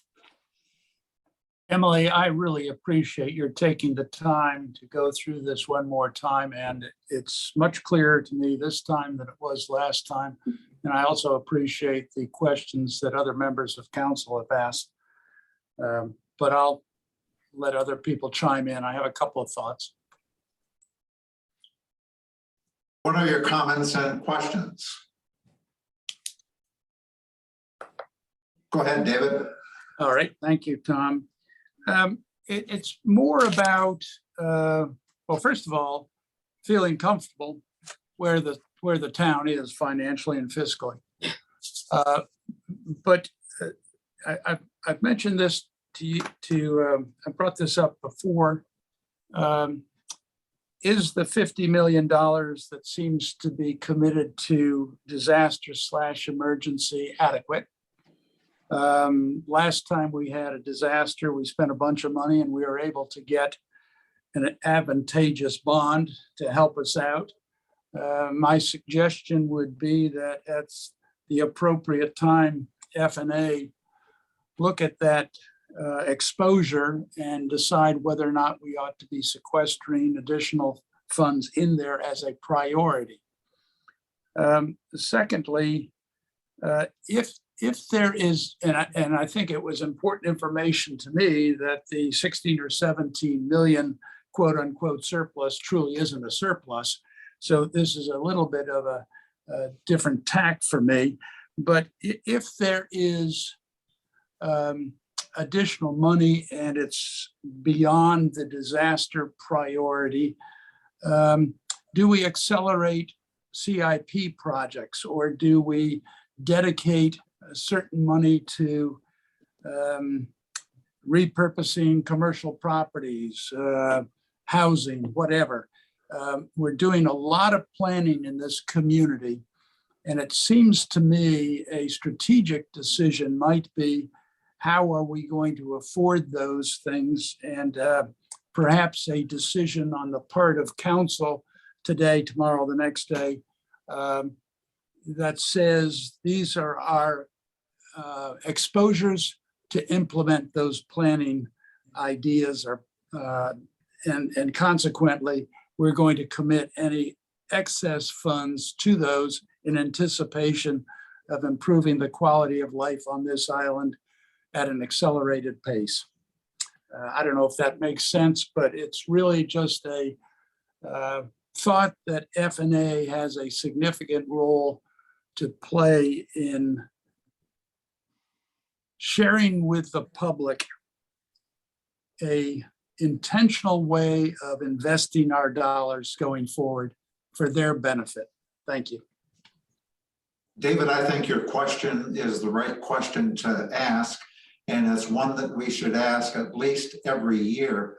And the timing of that question couldn't be better as we enter into the budget for fiscal 2023.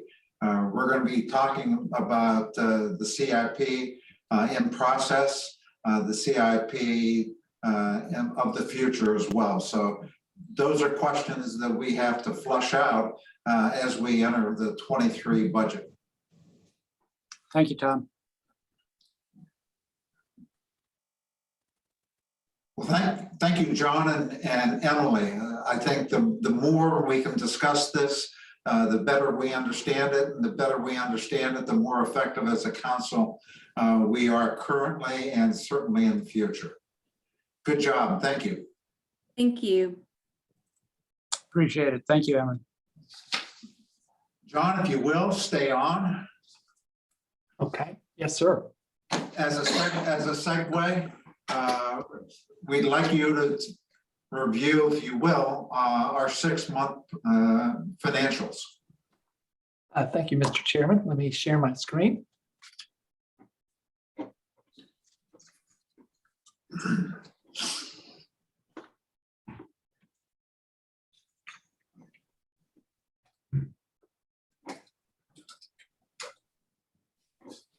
Can you see it?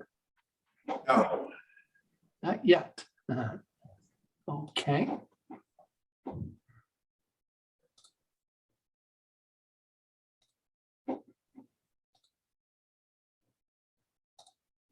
Okay, that should be it. We got it. Super. Thank you, Mr. Chairman.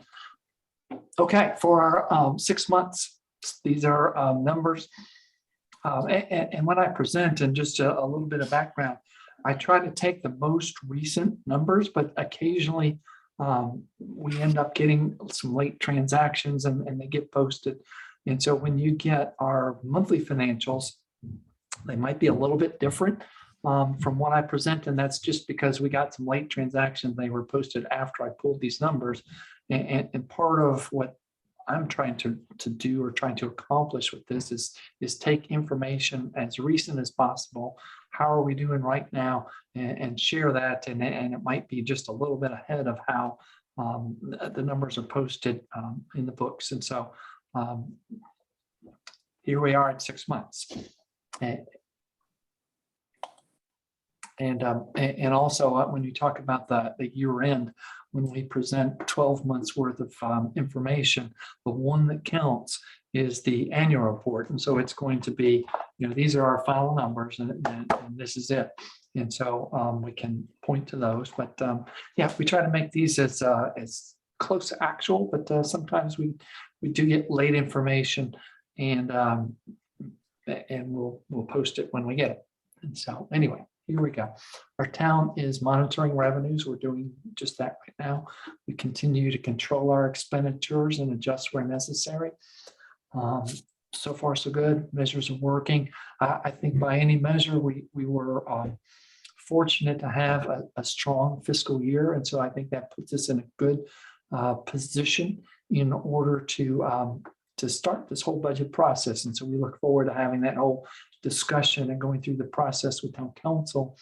And yeah, there's limitations when you talk about the different purposes for which we have revenues, but we'll try to maximize that. And that's part of what we hope to present to you is that how can we have that best mixture? And so we certainly welcome your comments. Town council previously had taken action to build reserves and diversify revenue streams. And that certainly helped us during the pandemic. And so having those reserves and having more than one revenue helped us out tremendously. Quick look on our December collections. If you look at the green, another strong month. And so we are happy to report that. Happy to show that. We continue to have strong collections. Year to date, we continue to exceed on revenues the last 3 years. And so our green is the 2022 and the last 3 years are the other colors. So we continue to do that, exceed. I put in the slide here that just shows the first 6 months, and you can see the first 6 months is all below that $4 million line. And so while we were ahead of last year, our big collection months are yet to come. And so we hope we keep up that momentum and know that January and February are two largest and most important property tax collection months. And last year, because the county delayed in the billing, some of that got pushed even further into March. And so we are going to, because the timely property tax billing this year, we're certainly thankful for that, are going to show better than last year, certainly, on property tax billing because of the just the change in the timing of the property tax billing, and it should even up. And so our look from just the property tax will probably even up in March. And if you look at this high collection month in the blue, that's last year's collection, and that was really high for any month for a March, just because of that's where they caught up on the property taxes in March. And so that's where we expect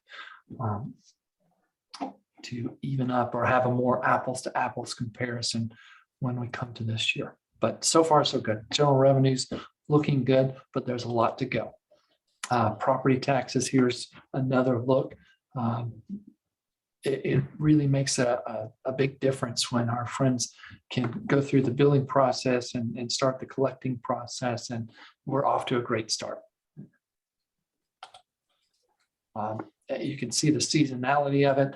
I think if you compare December with January, February, March, is that our March is going to be lower, certainly lower than last year. And some of this is just earlier than before, but we'll see how much is due to growth. And so I'm hopeful, but we'll keep a close eye on it. But yeah, if just to choose where we are in December, this is a good place. 17% collected. Here, we haven't received it yet, but we hear that through January, it'll be 53%. So that'll kind of give you a measure of our property taxes, the difference from, and that's total. And so the January collections would be the 53 minus the 17%, but we haven't been remitted the money yet, but our friends at the county tell us it's on the way. Our revenue preview, this is the same set that we look at each month, and I would direct your attention to the tax increment financing, the very first one. Because of the schedule of the property tax billing, our TIF revenues are earlier than last year. And so we're, it shows, tremendously higher. That's going to level out in the next couple of months. But we are certainly thankful for the early billing this year.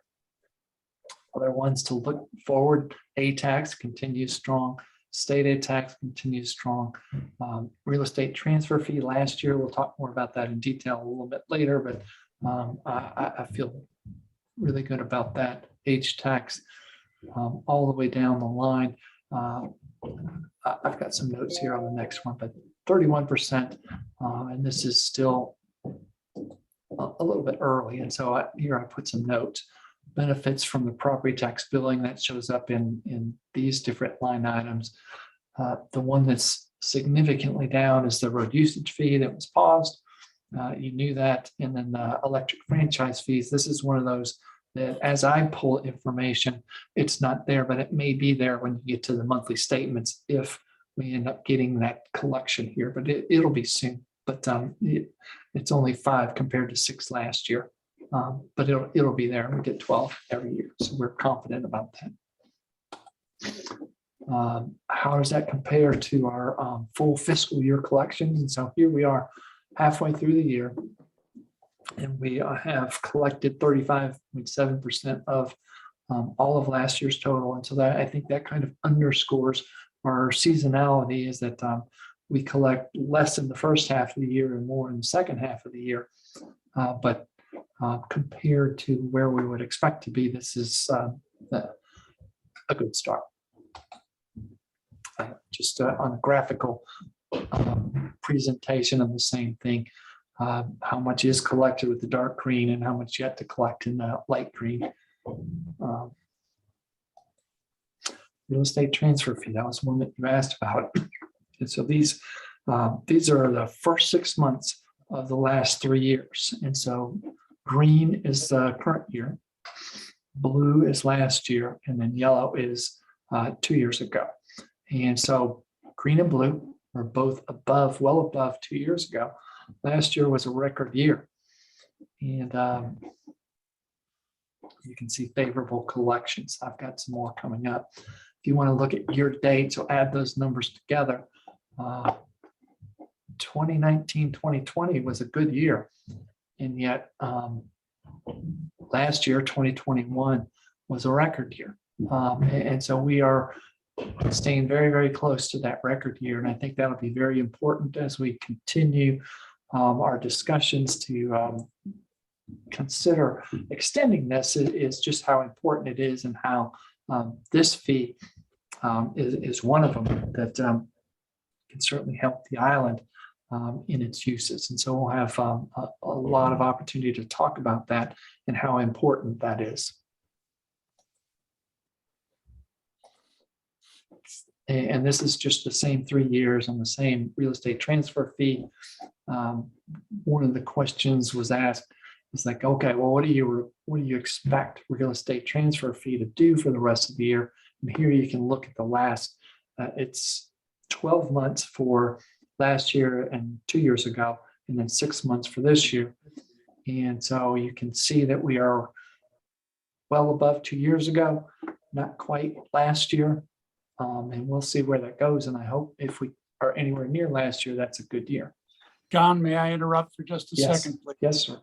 On this slide, you have 3 years, and one of the 3 was certainly impacted by COVID. If you went back 5 years and 15 years or 10 years, what would the sort of average number be? What would you establish as sort of the middle ground? If these last 2 years have been exceptional, what do we expect going into 2024, say? Yeah, I think it would be more in the $3 million range.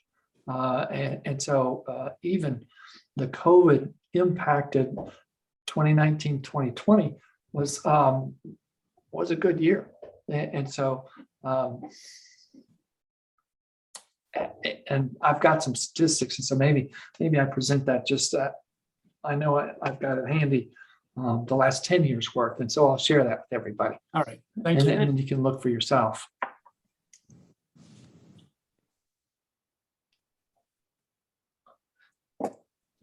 But yeah, that's an important measure of the economic activity, and so how many transactions and what are the prices on the transactions are both factors into that. Yes. Business license, we're up and live on the new model. And so we expect about 2,000 new business license holders at an average of a $200 fee. So that's about $400,000. And it's just another data element as we start talking about making plans for next year. General fund expenditures. And so I try to keep consistent with the colors. And so green is current year, blue last year, yellow the year before, and here we even have one more year. I thought it was interesting if you just look at the first 6 months, October, November, and December are all less than last year. And December is up just because we had a plan. We make our normal town payroll 26 times a year. And so that means 2 months of the year, we have 3 payrolls in a month, and December is one of those months. And so we would expect December to be higher. And it's not necessarily always December. Sometimes it's January. And so it moves a little bit, but in 2022, 2021, it was both a 3 payroll month. But even with that, our general fund spending is a little bit less than last year for the last 3 months. I think that's just a temporary, and I think as the new year starts, there's going to be a lot of activity, and it will more fully utilize the budget. And so I think that's just a temporary phenomenon, but it kind of just tells you how are we doing. And so let's put that up in there year to date. So if you look at our year to date spending, slightly more than last year, 1%. And if you go to year to date in November, that was up 2.9. And so I think we'll see that change a little bit as we get into the new year and the new more fully utilizing the people's budgets. And so it's coming. And I think that's just a temporary phenomenon. Looking at spending, here we are at 1% up. And a lot of these have similar discussions, and here's just a few notes. Administrative legal now includes what used to be fire rescue IT, and so that's going to show up. There's just kind of and then you look at the difference on fire rescue is down a little bit. That, okay, you take their IT out that was there last year. But overall, this is about where we would expect to be for this time of the year. I think the budgetary look, and this is year-to-date spending according to budget, and so we're halfway through the year, knowing that June is going to be the month that we change from the cash basis to the accrual basis, and so June is going to be a bigger month. It always is. And so we'd want this number to be less than 50% as we go through the year, but it's a good marker. And last year we were 43.4, so this year just a little bit tighter than last year.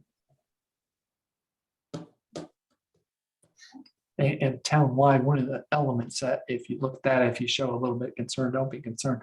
We pay our insurance premiums in the townwide, and so we pay those mostly in July. And so you pay a whole a year's worth of premium in July. And so that number levels out as we go. no cause for concern there. Temporary reserves. Last year at this time, we had temporarily drawn on the general fund by $7 million. And then this year, we're only drawing 4 million, but I do want to emphasize is that, yes, for this whole seasonality aspect is that by all measures, we're having a good year. We still needed those reserves just to keep the town operating. Temporary use of reserves, and this is the net spending or collections. And so what's interesting is that if you look at August, October, and December, only 3 months that were net general fund collections more than spending happened in this year. And so I think that's fortuitous. It sends a signal that we've got a really good start to this year. And so we're excited about that. Part of that equation is going to be the county billing property taxes early, and part of that is our collections are good. And so this measure is a good measure to say that we started well. Here's just a different kind of graph, but it shows each month our net use of fund balance year to date, and we're better than the last 3 years. This next slide is the same slide, but looking at 12 months to know that January and February January, February, March, if you include last year, are the months because of the property tax collections that we see this turnaround from a net use of reserves to we want to go back on the good side to finish up the year. So January and February, look for a turning around. Beach fee. It's one that we always want to take a look at how important it is. Yeah, we've got beach renourishment that's scheduled for 2025. And so that's not the only purpose for beach fees. We have other authorized uses. And so I think that'll be a piece of our conversation as we develop the budget this year. December's not a big collection month, but it was better than the last couple of years. And so we continue above the last 2 years on our beach fee. And so we started with a good start, and we continue. Hospitality tax, same story, where December's not a big collection month, but we beat the last 2 years. And if you take year to date, our hospitality collections are continuing above the last couple of years. So that's a good start for our fiscal year. One of the things that we'll have to address in the budget process this year is how much of this is a temporary phenomenon, and will we go back to normal, or is this our new normal? And it's almost harder to predict when we have numbers like this, when we talk about projections for next year. And so we want to be real thoughtful when we take a position about what do we expect next year, the next year to be, because I think sustainability is going to be really important. And so we won't want to overstep our projections. And that'll be a part of what we talk about in the budget process. Councilman Ames talked about how much is Matthew and how much could Matthew cost. Our two largest contractors that helped us in Matthew response. Crabber Gulf has had 3 price increases since Hurricane Matthew for a total of 11.4%.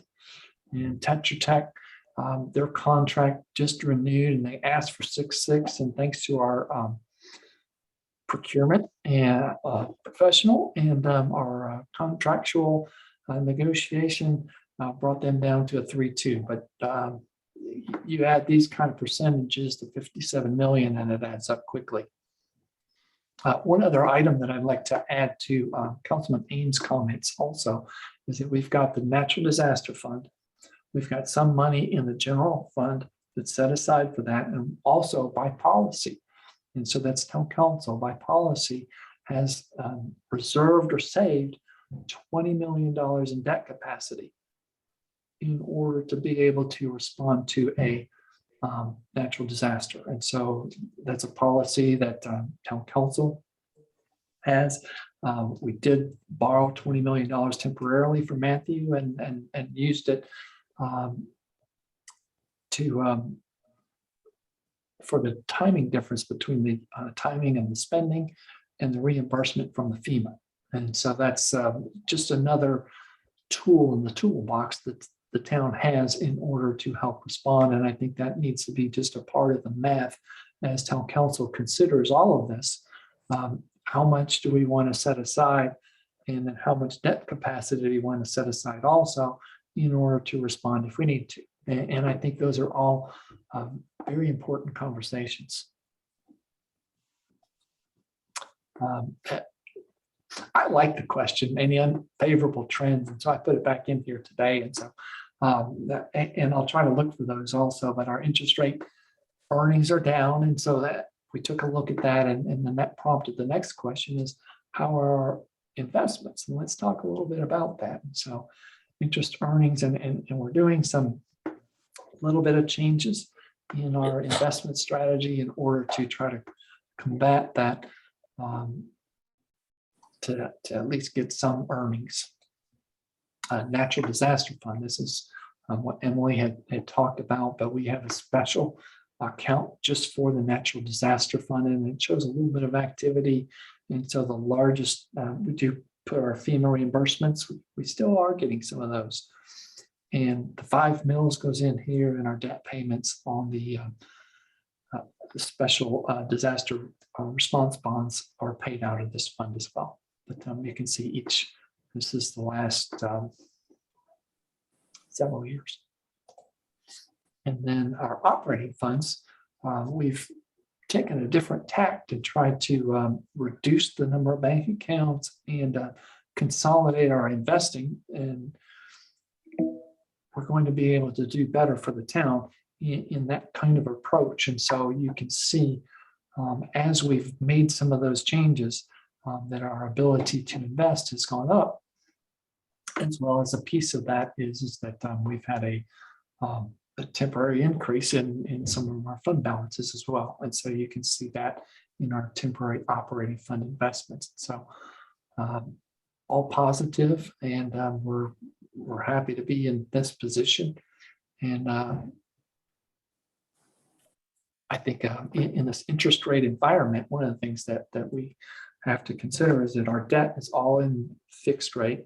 Our investments are very, very, very short term. We're going to go out just a little bit, but not long. And so as interest rates rise, we are in a good position to take advantage of that. And so what are we going to continue to do? We'll continue to keep council informed. I certainly appreciate the questions, and then that helps guide what I can present next month. And so we can help keep you informed. And yeah, we're coming right up, and we talk about town council consider an annual review of needs. I think, yes, we're gonna talk about what's our appropriate general fund balance levels, and I think that will be a part of our budgetary discussion this year. Annual review of needs, and we talk about hurricane readiness. We'll make that a part of the discussion as well. And so we certainly want to hear your input. And part of the strategic action plan that council passed was an update on financial policies. And so we are undergoing a review, and we're trying to see what some of the best practices are, and just kind of see where we stand in relation to other jurisdictions, similarly situated jurisdictions. And so hopefully we'll have some comments and comparisons for council to consider as we try to be best practices in what we do. So I certainly would, that finishes out my report, and I would open that up to any comments or questions. Thank you, John. Committee, what are your questions and comments regarding the 6-month 12/31/21 report. Alex. Yes, I'm going to ask if John can pull down his slideshow unless he needs to refer back to it. Thank you. Thank you, John, for the detailed report. I think it's very, very important and useful as we move along, not just for members of council, but also members of the community. I'm really impressed that we have committed to receiving this type of detailed reporting on a monthly basis. It just gets us all more knowledgeable of the situation. As we start to approach budget season here, we have spoken about diversifying our revenue streams, right? And I think if you could take some time before we get into full-fledged budgetary decisions to just touch on that maybe in the next presentation, okay? So we know what we're looking at, that'd be great. The other one is, I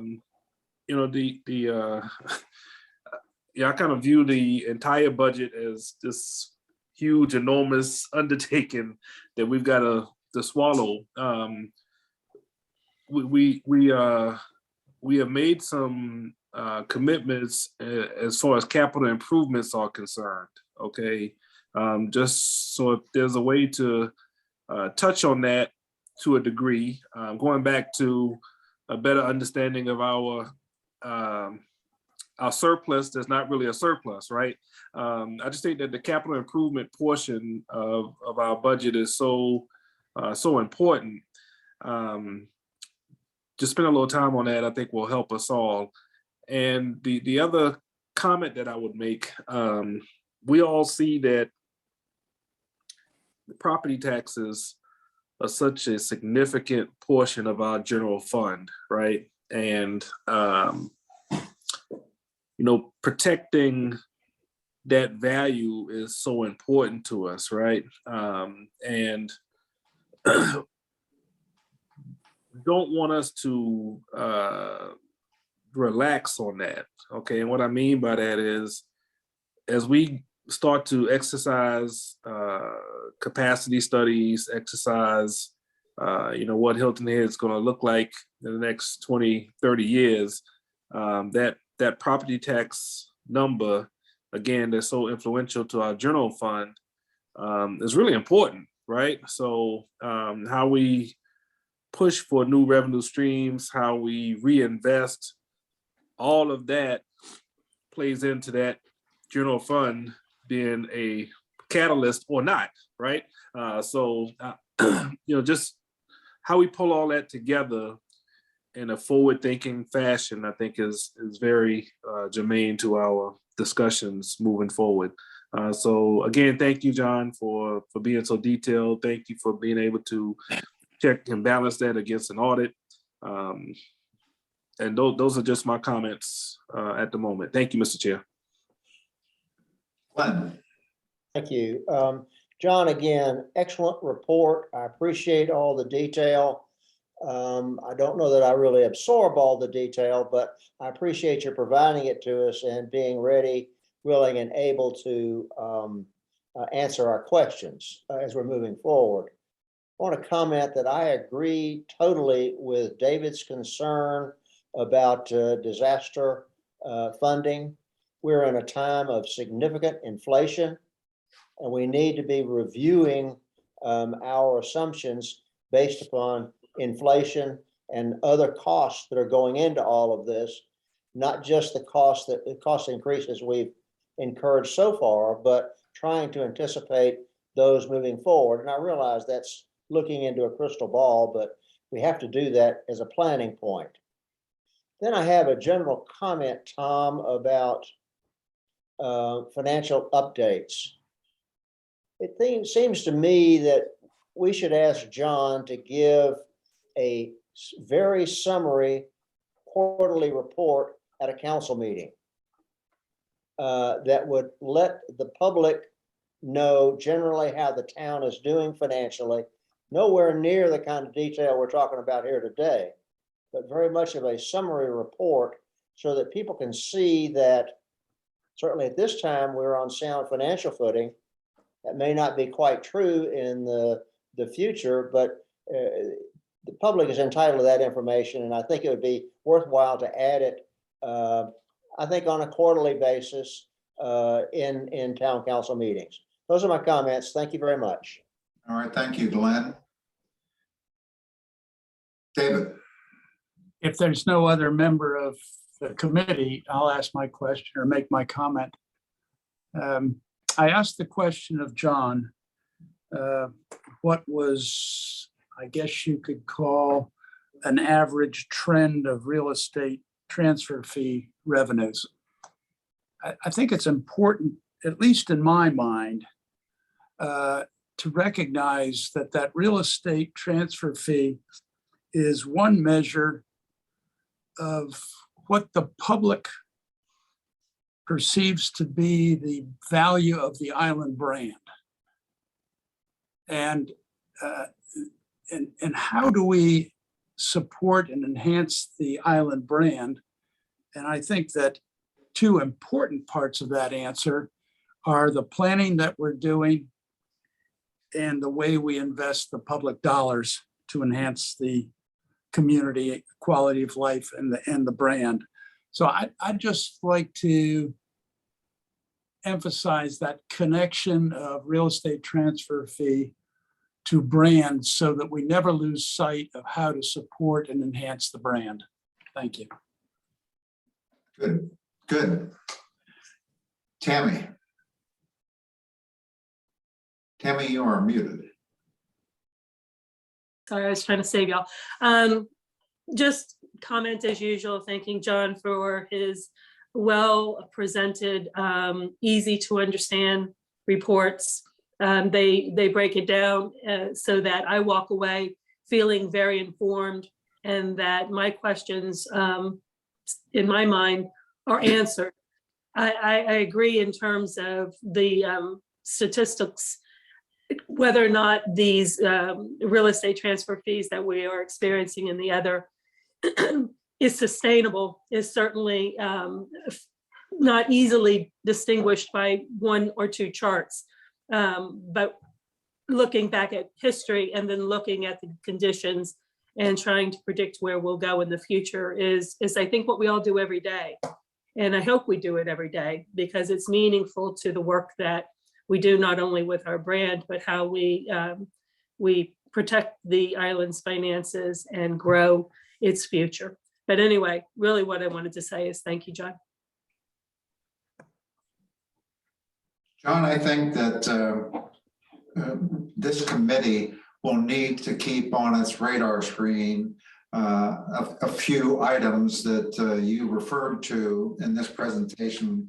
One is the sunset, the anticipated sunset of the real estate transfer fee and what needs to be done to have that renewed going forward. It has become such a significant source of revenue for us that to ignore it, I think, is the wrong thing. The second is the anticipated sunset of the 5 mills and related debt. That should be somewhat revenue neutral because we have debt service associated with the collection of the 5 mills, but notwithstanding, that is due to sunset upcoming. And third is the anticipated sunset of the 10-year extension of the TIF district. You showed the impact of TIF collections of $600,000 or $700,000 through the first 6 months of this year, and that TIF district is to expire in the next year or so. And lastly, the road usage fee has been paused. We're going to have to be sensitive in forecasting road usage fees in the upcoming budget with that fee in fact being paused, and what's the likelihood of that being reinstated? Those are the revenue comments that I have. As it pertains to investing approximately $125 million, and you had a graph that showed the interest income pretty much going to zero. We've got an investment policy that guides us in those investments. You had mentioned earlier that we need to renew or review, if you will, that investment policy on an annual basis. Is it your intent to bring that policy in front of F&A? Yes, what our expectation is that we would include that in our discussions with the normal budget discussions and just make that a part of every year we look at that as part of the budget. All right. And lastly, we are anticipating a beach renourishment in calendar year 25 or fiscal year 25. Yeah, I don't think that it's been scheduled, and so I always have in my mind the 2025, but that's just been a marker that we've had, but it's coming. And so one of the things that we did with the last beach renourishment is we issued beach bonds, which they did exactly what they were supposed to do. And we have had the internal thought is, can we do a beach renourishment without debt? Because our collections have been so strong, that's a real possibility. And so I think that's a piece of what we can talk about is we don't know, we don't have estimates yet. That early estimate is a $20 million beach renourishment, but that's way preliminary. And that'll be a part of what we talk about here through the budget process as well, just to kind of keep everybody's eye on that. As you got the anticipated price increases from Crowder Golf and Tetra Tech, we can probably anticipate corresponding increases for the renourishment.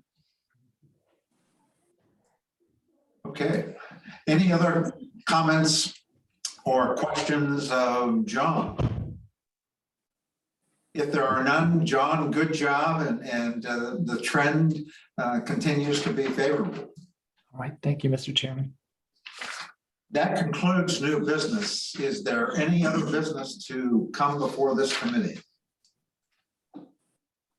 If there is none, I would entertain a motion to adjourn. So moved. Thank you, Bill. Second? All those in favor, please signify by raising your right hand. Thank you, committee, for a wonderful, wonderful meeting, and we stand adjourned.